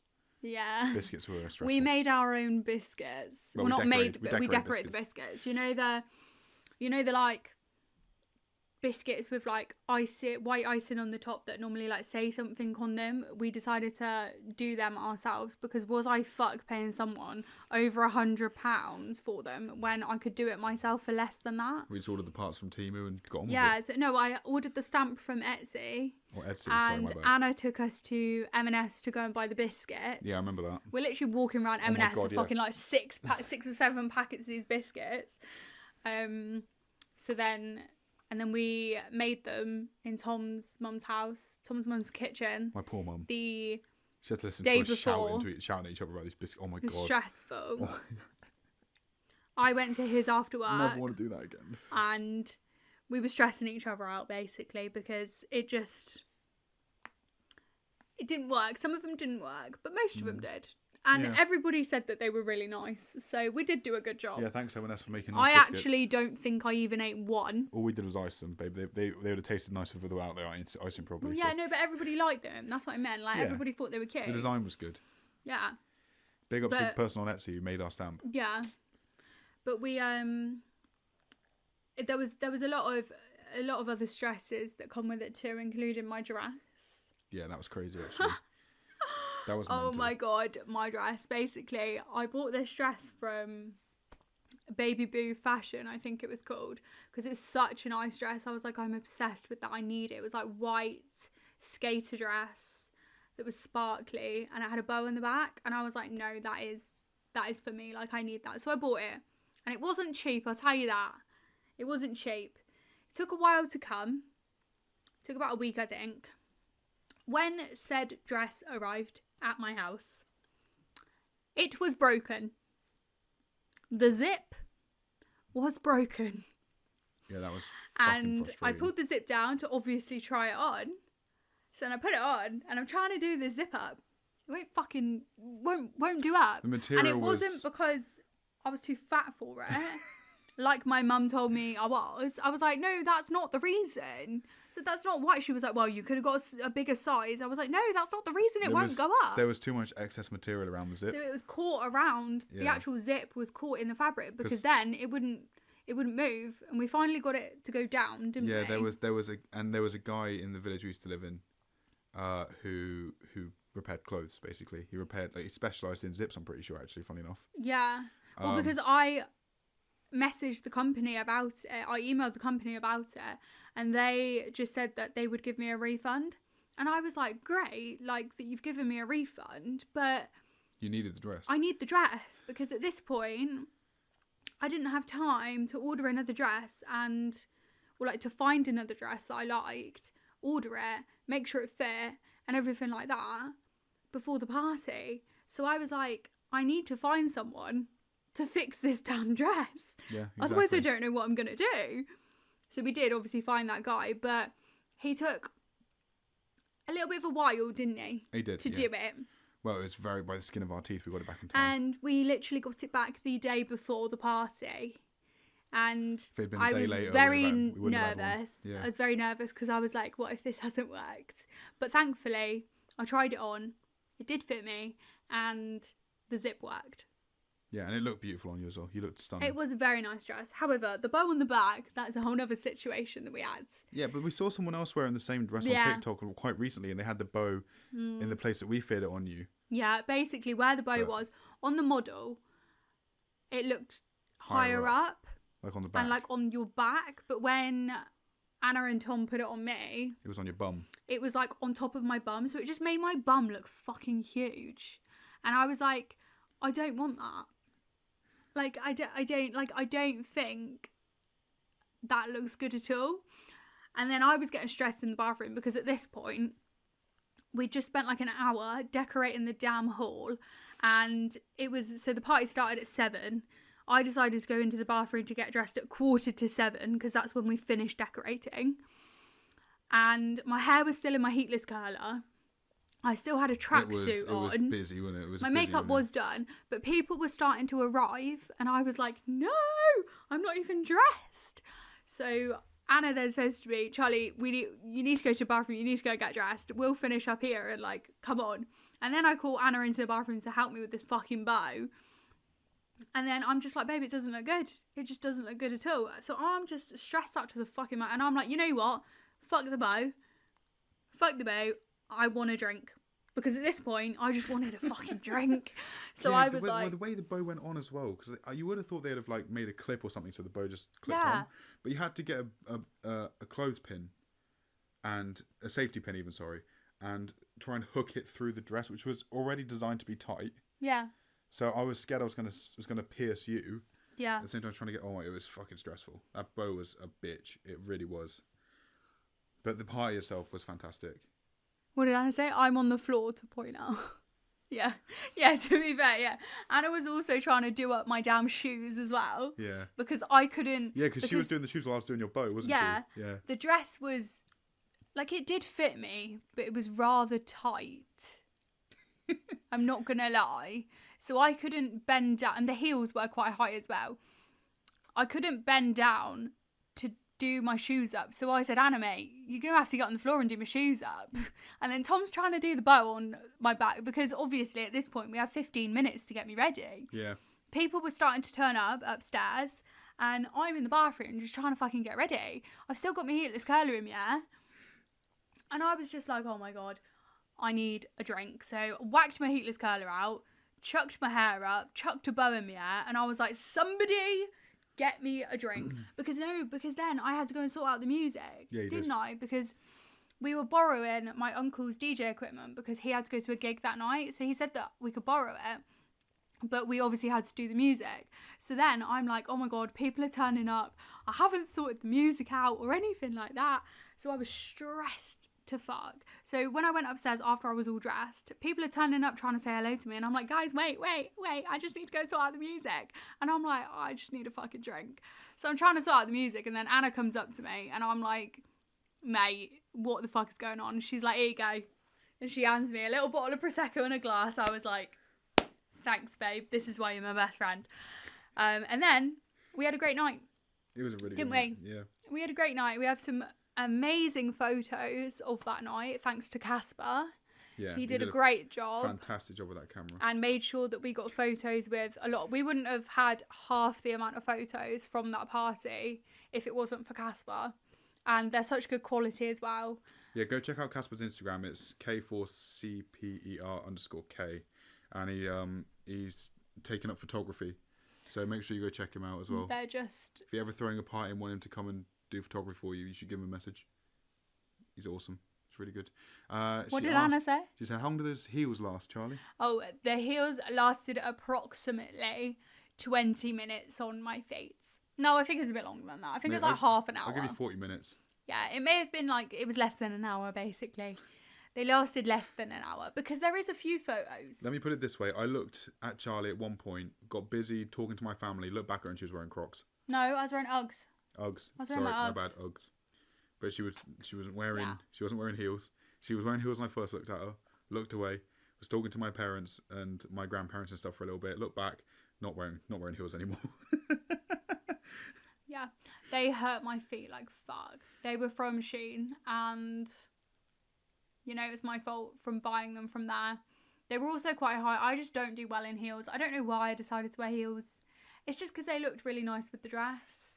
But, you know, they hurt my feet like fuck and I just wasn't enjoying myself because my feet were hurting. Yeah. So I just had to put my Uggs on and it was fine. In hindsight, I should have just worn my Crocs or something because they probably would have looked slightly better than the Ugg Tasmans. But they're not even real Uggs at this point. But, you know, what works, I was wearing my slippers basically because they were Ugg Tazzers. So, you know. You know what, though? The music playlist that we made for the party, we still listen to it now. Yeah, it was such a good playlist. We made a good playlist. Yeah, we did make a good playlist, to be honest. It was just a really good night, actually, in total. Yeah. But such a good night. It went so quickly from us getting engaged to us moving in, though, didn't it? Yes. Like we're talking like 3 months tops. Well, yeah, because we got engaged in January, moved out in April, beginning of April. Yeah. So basically, we were just like, oh, the engagement's over. Well, not over, but like the engagement hype is over. What's the next thing we can do? We were like, let's move in together. Making it sound so bad. I was like, fuck it, let's move in together. No, actually, I tell a lie, it was my nan. We don't have to have exciting things like that to be happy, all right? No, out but like, we were just like, fuck it, like, we got together, we're engaged, may as well move in together. Well, yeah, exactly. That's pretty much what we thought, so we did. And my nan was the one that said, you guys need to go up, speak to estate agents and try and find a place. I think everyone could see that we were trying to do everything we could to spend as much time with each other. I think everyone was kind of like, well, why don't you just look for a place? Yeah. So because it's getting to the point where like we were pretty much just living at each other's houses. Like I'd sometimes be at yours for like 4 or 5 days straight, and then you'd be at mine for like 4 or 5 days straight, and it's like, well, at this point we may as well live with each other because we both had the small bedrooms. Yeah, we were both at each other's houses. We were both sleeping in single beds. It was honestly, it was so great. Both of us. It was great. I wouldn't change it. In a single bed. But it was horrific at the same time. Yeah. So talking about moving in. Yes. Should we talk about the day of the move first? Yeah, I mean, no, the day we got the flat. The day we got the flat. Okay. I'll let you tell that one. For the purpose, like for a bit of context, it was a bit of a roller coaster. It was with this flat because when we first were looking at it, we were in talks with the estate agent and the landlord, and we found out that like we come to view it. Basically, we really liked it. Decided to put our names down for it. And then it came back to us that this flat was not on a zero deposit scheme. And that is something that we needed because neither of us had a deposit. And we really wanted it. Yeah. So it was then said to us that it wasn't on a 0%. However, the estate agent could talk to the landlord to see if there was any leeway with it. So we were then in like a thing of like, oh, we're not going to get it. It's fine, we'll look for somewhere else, whatever. So at that point we were like, it's not going to happen. And then the estate agents come back to us and said, we got it all wrong. It is 0%. The landlord said that's fine. So we'll just be in talks with it. We'll send you more paperwork. We had so much stuff to sign. Things crazy. Like that. And then Tom was staying at mine again because my mum went on holiday again. She does that a lot, doesn't she? Yeah, my mum goes on holiday a lot. My mum's actually gone on holiday today, so that's crazy. But think about it, if we weren't living here, I'd be staying with you again. Yeah. So Yeah, Tom was staying at mine, but it was when I was working at the nursery. So Tom was at my mum's whilst I was at work. And my work was literally 5 minutes away from my house. So Tom actually got the call from the estate agents whilst he was at my mum's.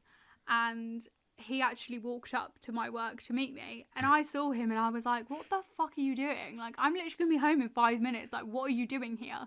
And he was literally just like, shut up, we got the flat. And I was like, sorry? The reason why I walked down is because I wanted to prank and be like, we didn't get the flat, someone else got it. And then be like, psych! But I couldn't lie to her. No. I was so excited. I was like, no, I just came out. It was just like, we got the flat. And I was like... It was just verbal diarrhea everywhere. I was like, we got the flat, oh my fucking God, we got the flat. I was like, what? Are you being serious? He was like, yes, it took you a second. She stood there, completely emotionless, silent for like a good, like, solid 60 seconds before she even said anything. She was kind of like... What? And I was like, are you being serious? And he was like, yes, I've just got off the phone. And I was like, no way. And it's crazy. That was the day. From then on, we had so much to sign after that again. Yeah, that was mental. Like, then all that signing was crazy. Yeah, we had a lot of emails backwards and forwards, but we obviously did get it. And then we got told that we could move in on the 7th of April. And to put it into context again, that was like 3 weeks, wasn't it? It was, yeah. It was about 3 weeks from that day. And we were like, well, crap. Yeah, because we thought it'd be like a month or two we had to wait. But I was like, well, fuck. I need to pack my stuff. And that packing was let me tell you, that was fucking stressful. Stressful for mine as well. Like, packing all my stuff up was stressy. Especially like I had a proper gaming PC at that point, which I had to sell later on. But we didn't have the space at the time when we were here. We have the space now because we've cleared stuff out. Yeah. But yeah, that's probably one of my regrets of selling that PC. But I sold my PC now. But when we moved in, I brought it with me, and transporting that was really stressful. Just transporting everything. Yeah. I did a video on my TikTok. It's actually one of my best performing TikToks. It has got 104.1k views. It's pinned on my profile. My TikTok is CharleyChats. You could just go up and show the camera if you want to. This is my TikTok. It's not going to focus on it though, is it? Do the standard cover up behind it. do your. That's my TikTok. You could also see my drafts there. Her TikTok is CharleyChats. That's CharleyChats. Chats. One word. Yeah. So I did pack in my bedroom, and I did a TikTok on it, and you can see in that video how stressed I was because basically I'm a hoarder. I'm not an actual hoarder, but like I have. What are you looking at? I'm just gonna angle this a bit better. Carry talking.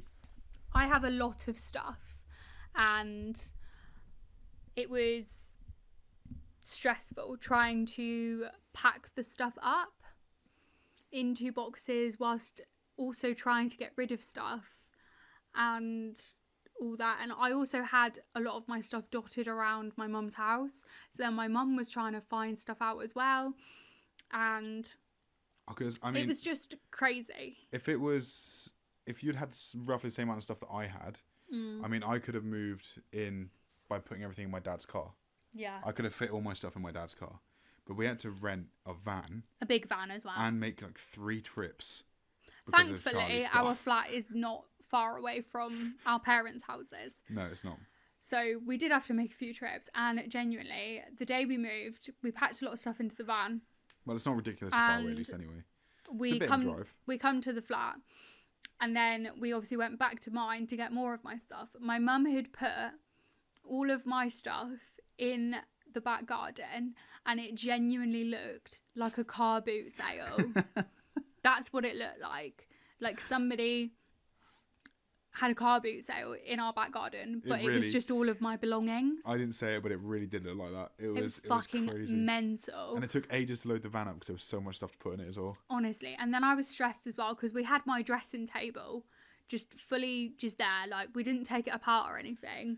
And I was like, guys, this is stressful. Like, what if it breaks? Because there's a fucking mirror on it. Do you know what I mean? And I was like, bad luck. That's 7 years bad luck. I don't want that. Don't want to be breaking any mirrors. And I mean, we got bad luck anyway, but yeah, well, anyway, magpies. Yeah, but like I also had this. So this unit behind us, for those of you who are listening, It is a IKEA Kallax unit. There's 2 of them behind us. One's a 4x3, 4x4. 4x4. 4x4 and one's a 2x4. So together it makes an 8x4. A big one. 6x4. Shit, I can't do maths. Sorry. It makes a 6x4, not an 8x4. Ignore me. I already had those in my bedroom. So obviously I was like, I need to bring them with me. So I brought all of my furniture with me. The only thing I didn't bring with me was my bed because we got a new bed. So obviously because we were both sleeping on single beds. So that was what we got. My mum's moving in present for us was buying us a bed and a mattress. Yeah. So thank you, Ma. Appreciate it. And, love you. But getting our stuff here was just insane. And I mean, thankfully we have the spare bedroom. Yeah, exactly. Because it meant that we were able to bring everything in and our living room wasn't a mess. Yeah, exactly. So we were able to just chuck it in the spare room. The spare room was literally stacked with boxes and boxes of my stuff and your stuff. Yeah, boxes and bags of our stuff. When we say like it was piled up, as in like you could take a foot into the room and you couldn't go anywhere else. Yeah. We also had... It was crazy. Boxes in our bedroom as well, didn't we, at that point? Yeah, and we had boxes in here as well. Yeah. Boxes in the hallway. And to be fair, I think we've done a really good job compared to how it was when we first moved in. Yeah. Like you couldn't even walk around without having to suck your tummy and walk past boxes. It was fucking mental. And I mean, I took the day off work, so I was able to kind of be here to help get all the stuff in and stuff and things like that. I mean, thankfully, we got our sofas were left by the previous tenants and we had no idea about it. So at this point, when we're driving here, we're thinking we need to get some kind of camping chair or bean bag. Yeah. Because tonight we're going to be sitting on the floor. But then we pull up and our flat is a ground floor flat, and we've got quite a big living room window. So we could, as we were driving past, we could see our living room. And I said to Tom, I was like, I swear to God, there is sofas in that living room. Yeah. I was like, I'm sure I just saw sofas. We've been searching. And then we walked past the window and I was like, babe, there is sofas in there. Yeah, because we had been searching high and low for a cheap sofa because we were like, fuck, we're not going to have anything to sit on. And I mean, at that point... We had someone on Facebook Marketplace that we had arranged to pick up a sofa for, and Anna had very kindly said that we could buy her mum's old sofa because they were replacing it.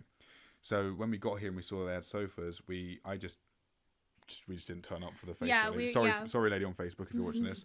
The sofa you were selling was beautiful, but it was ugly and we didn't want it. Yeah. And Anna's mum's sofa, we were just like, well, look, you can just sell it because we've already got some. But we thanked them for the offer. But yeah, it was great. But we then walked in, and the guy was here taking photos of the flat to put on the little report that they do of what the flat looked like before we moved in. And I said to him, I was like, these sofas, are they like, staying? And he was like, yeah, I need to double check with the landlord, but I'm pretty sure he said that previous tenants left them. So if you want them, have them. Otherwise, we can take them away. And I was like, no, don't take them away. We will keep them. He double checked and they were here for us. Yeah, they were ours. Because all we thought we were keeping was the coffee table because we were asked about that.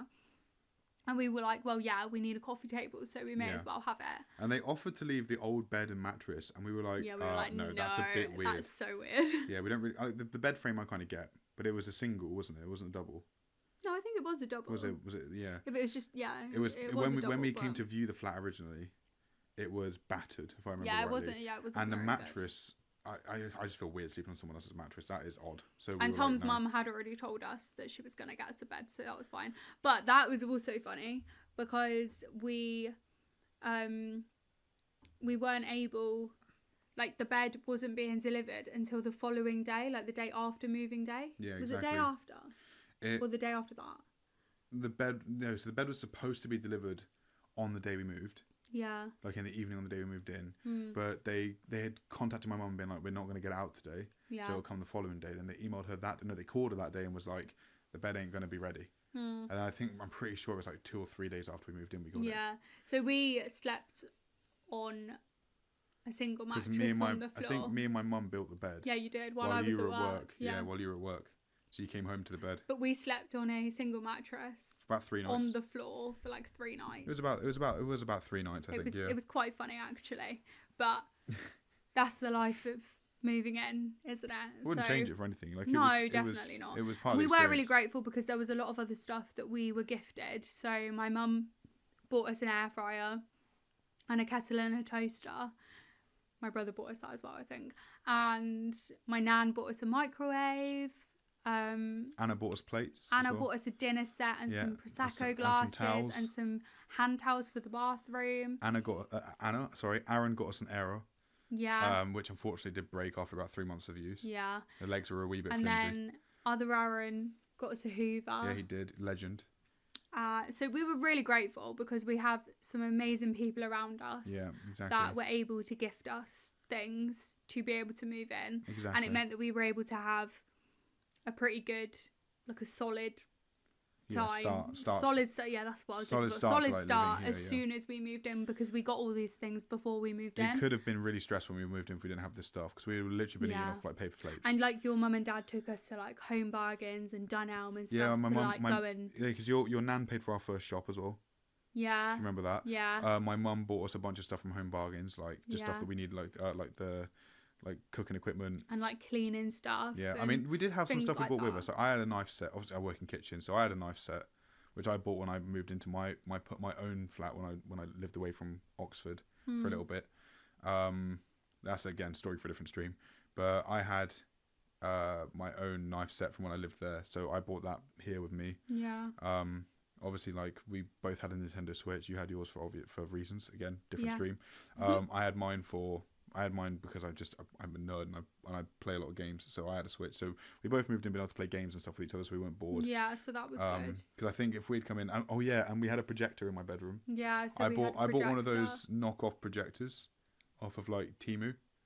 Yeah. But it was like one of those ones where it's like it says it's the real item, but it's really cheap, and I wasn't sure if it was real or not. I mean, it seemed pretty legit. Yeah. It was a Philips projector. And it was like a smart projector, like a smart telly. It had like apps on it, like YouTube, Amazon Prime, like stuff like that. And I had that for my bedroom because my room was so small, you couldn't mount a TV on the wall. No. Because there wasn't the space. There was shelving up on the wall. You couldn't have a TV. So we used to watch stuff on Tom's computer. We had on my computer, and then we used to project it onto the ceiling. Yeah. And if we were sat up in bed, we could use the free wall, which was on the other side. But the projector was a godsend. And when we moved in here, because we couldn't afford a TV straight away, we put the projector on the unit behind us on the top and projected it onto our wall over there, which is a massive, just open wall, which I would show you, but I can't be asked to get up and turn the camera around. Just a massive open wall, and it was actually a vibe, to be honest. But the only problem with the projector was you couldn't watch telly in the day. And if you wanted to watch telly in the day, you had to have the curtains closed. We have such a big... I think it would have been all right if we didn't have such when we a say big living room window. The window literally stretches across the whole size of the wall. Yeah. It's a humongous window. It's massive window. And I love it. Like, I think it's such a nice Great for people window. watching. It's such a nice living room window. But it just meant we couldn't use a projector, yeah. And obviously when we moved in, it was like springtime and then we were going into summer. Yeah. So we didn't want to shut the curtains closed, because it was going to be summer and we didn't want to do that. And also, even with the curtains closed in the summer, like because we were in our Friends stage at that point. We haven't watched that for a while, but when we first got together, we were watching Friends on repeat over and over. And probably watched the whole of Friends at least 4 or 5 times. Yeah. In just the first like 3-4 months of us being together. Yeah, definitely. But even with the curtains closed, because it was so sunny outside, the light got through. Even the light that got through the curtains, it dimmed the projector. It looked crap. Yeah. So we could only really enjoy it at night. We ended up getting a telly. Yeah, and again, best thing we probably did. Yeah, we got a telly and a little unit. That's cute. There's a video on my TikTok of us building the unit. I mean, I say us. We gave Elijah, who is one of my friends, the projector because he's got a smaller flat than us and his TV's not very big and he wanted something for his bedroom. His bedroom is small like our old rooms were. And I kind of felt for him. So when he was like, "You got to send me the link for that," I was like, "Let's just have it, man. Take it. Like honestly, please take it. It's collecting dust. We can't. I don't want to sell it because I don't know if it's real or not, and I would feel bad if I sold it and it was fake. So I was like, "Lidge, it works perfectly fine. It is full HD. Just take it. It works." And he took it, and it took a lot convincing because he's a very humble guy. Yeah. And he doesn't like just taking things. So I was like, look, just take the projector, and we were going out for drinks that night. This was literally like a few days ago, and he was, because we said we were going to go up to the pub and have a drink each because that's all we could really afford. He was like, I'll buy the drinks. I was like, Lid, you don't have to do that. I was like, I'm giving you this as a present. Doesn't mean you have to buy something back. But because he's just who he is, he bought us a drink for it. Yeah, so, that was cute. Valid payment. Yeah. But enjoy the projector, Lid, and use it because it was collecting dust. It needs to be used. It's a literally good projector. collecting dust on top of our unit. But it does mean, you know, buying cheap projectors off Temu doesn't always mean they're going to set on fire. It was a sick projector. Yeah. Yeah. But yeah. Yeah, I mean, and that was great. I mean, and then we got the TV, so that was fine. And we built the unit, and then we borrowed the Xbox from my dad because you brought your TV with you from your bedroom. We put that in the bedroom. Yeah. So we got Charlie's old TV from her room in our room. Which is actually my nan and Gramps' old TV from their living room from literal years ago. Yeah. And then I've had it for about 5 years. So this damn telly in our bedroom is so old, but still works. So it's okay. It works perfectly fine. It works. Serves a purpose, and it's great. We got the Xbox from my dad, and we play a lot of games on that. Yeah, we do. Like it is just like we don't stream or anything off the Xbox. It is just our little personal. Yeah. Like we just fuck about with the Xbox. We play like Monopoly and stuff on it, and we'll lay in bed and you'll play Dreamlight Valley on it. I love Dreamlight Valley. I haven't played that for a while actually. And then I've recently just got the PlayStation from my mum. So I sold my PS5 to my mum because she had a game she wanted to play on it. But she hasn't plugged it in for like months. So I was like, look, can I borrow it? Because I want to play some games on Twitch. So we've now pretty much got everything. We've got we've got a Switch 2, a PS5, and an Xbox Series S. Yeah. But, and I've got an iPad. And we're very blessed for that. Like, you know, we're not in a position right now where we could buy those things. No. Like the Switch 2 you saved up for, and I'm so grateful for you for that. And I love you. Thank you. That's okay. But like the Xbox and the PlayStation, we are in no position to buy one of those. No. So we're very grateful that my mum and dad lent us those. Yeah. So thank you to them. But I mean, since we've moved in, it was pretty good. Like yeah, it's been a really good experience actually. Apart from you got getting a little bit. Well, I'm gonna say that in a minute, babe. Sorry. I wasn't finished. Jumping the gun. Jumping the gun. Jumping the gun. We got ourselves into a routine and we were having a good time, weren't we? Yeah. We were just... No, the initial 2 months of us living here they were fantastic. Well, it was about a month. Was it a month? It was just over a month, wasn't it? It's like a month and a bit. It was a month. Was it literally a month? It was a month. Fuck, it felt like it was longer than that. It was a month of us living here. We were just hit with the bombshell of me getting ill. And I'm still... Well, it was actually not recovered from that. Just before you got ill, I got made redundant. Yeah. That was the first thing that went wrong. So when we basically got confirmed to have the flat, I had to go to my job. I was still in my probation at this point at this company I was working for. So I'd left the pub I was working at and I was working at this other place because it was closer to where we live now. And I basically said, look, I know I'm in my probation, but they need proof that I'm going to have a job. I'm going to obviously be able to repay my rent and stuff. So the manager I had at the time, not going to disclose the company or anything, but they signed saying I was going to have my job. It was all secure. They were keeping me on. Then it got to the end of my probation. They turned around and went, nah. They tried to give me a different job, and I didn't want to do it. I didn't want to be... They basically tried to take me off from being a barista to being a... security guard. And I didn't want to be a security guard. I don't want to work in that kind of field. So I was like, well, no. I mean, you signed saying I was going to stay on as a barista, and then kicked me off of that job and tried to force me to be a security guard, which I didn't want to do because the hours were so unsociable. It was awful. Like it was like, wasn't it like 10 o'clock at night till 7 in the morning or 8 in the morning? Or whatever it was night shifts, yeah. It was horrific. And like, I know I get a lot of people do night shifts, but it's just not for me. Like I can work till late at night. So like right now I might work until 11 o'clock at night, but I don't mind that because I get home and I sleep through the night and then don't start until the afternoon the next day if I work that late. So it's like, that's fine for me because then I get the morning with you the next day. But working nights, I'll be asleep while you're at work. And then when you're home from work, I'll be... When you get home from work, I'll be gone to work. So it's like, it was crap. It was really rubbish. And then I got laid off from that job because they didn't want to pass me on the probation because I didn't get on with some of the staff members, which is fine. But, you know, it was very last minute. They didn't give me any warning. It was just like, yeah, you, gone, out. I was like, all right, fuck you, no. So I left. And then luckily one of the places around here gave me a job straight away. But a similar thing happened there in regards to what Charlie was about to say about when she got ill.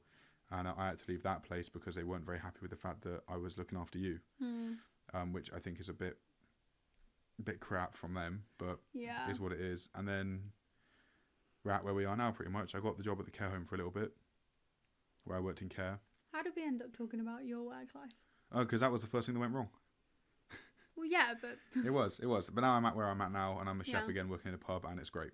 But yeah, that was basically it. So the first thing that went wrong when we first moved in was the fact that I got laid off of the job that I had when we moved in, which was really scary, actually.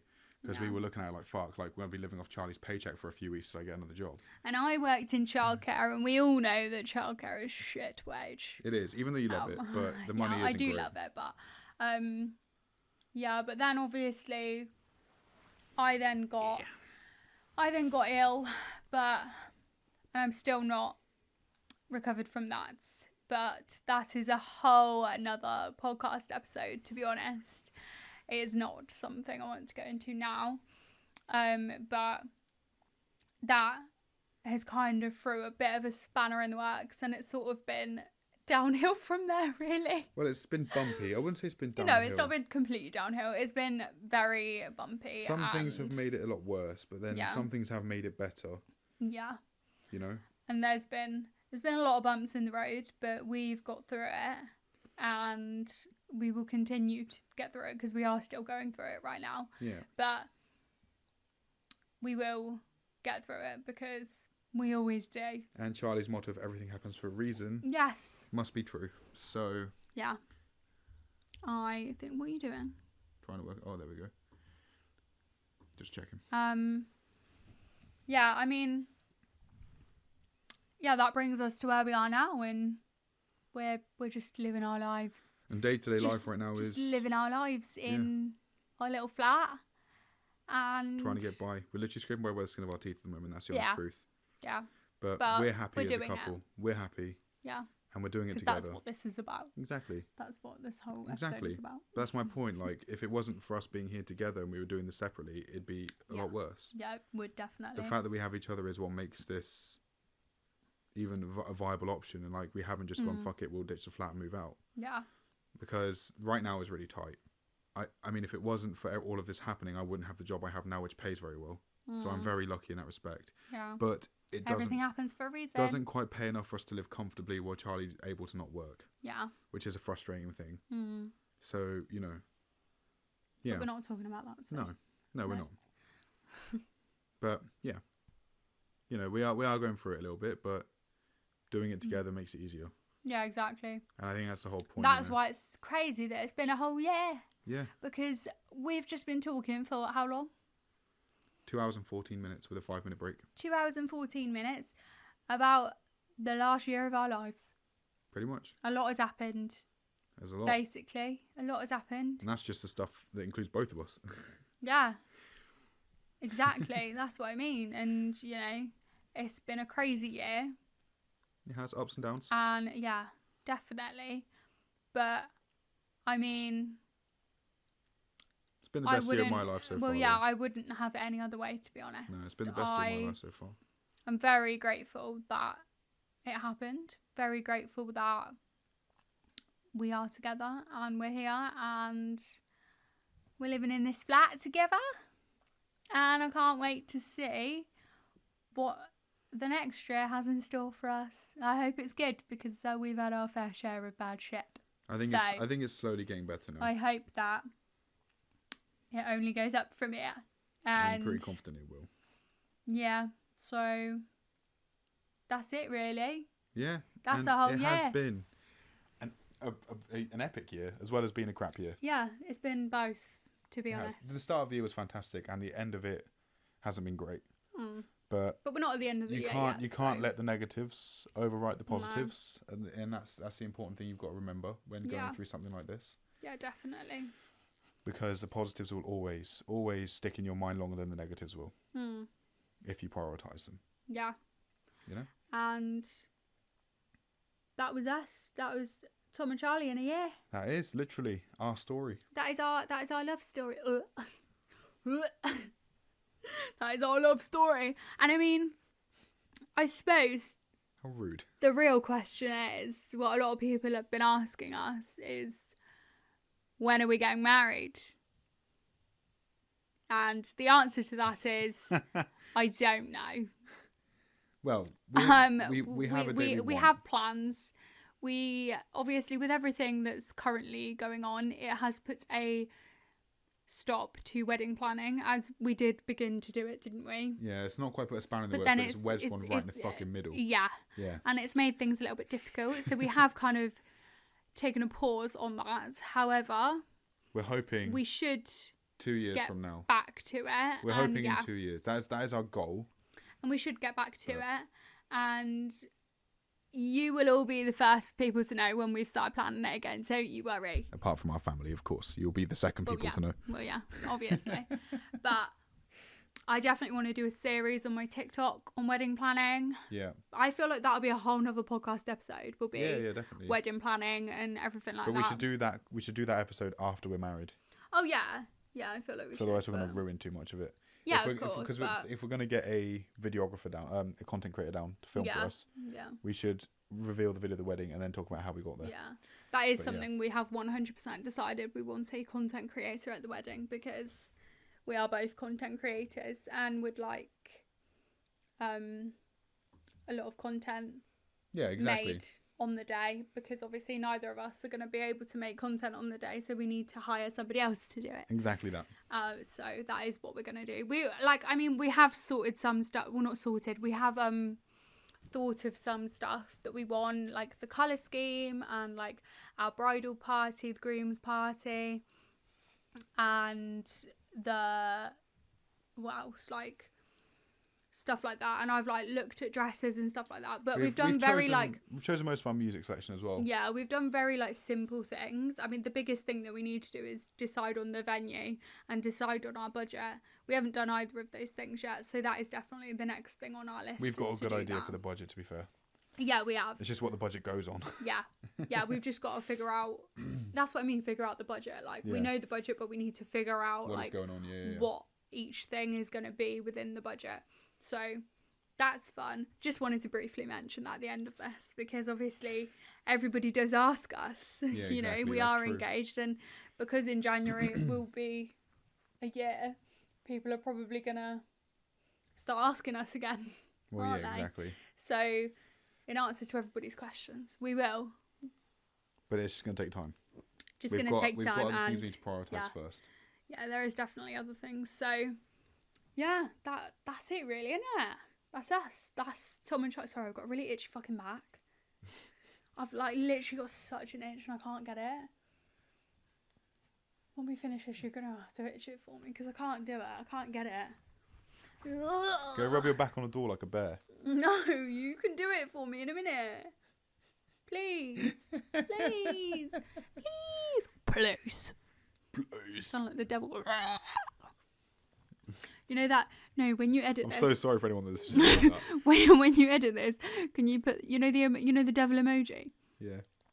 Can you put that on the screen? Why? And like make it go red. Makes like me go red and go. I'm just gonna make you go red and lower it. No, and put the devil emoji on the screen. Why? Because that's what I sound like. Like. You sound like you're throwing up.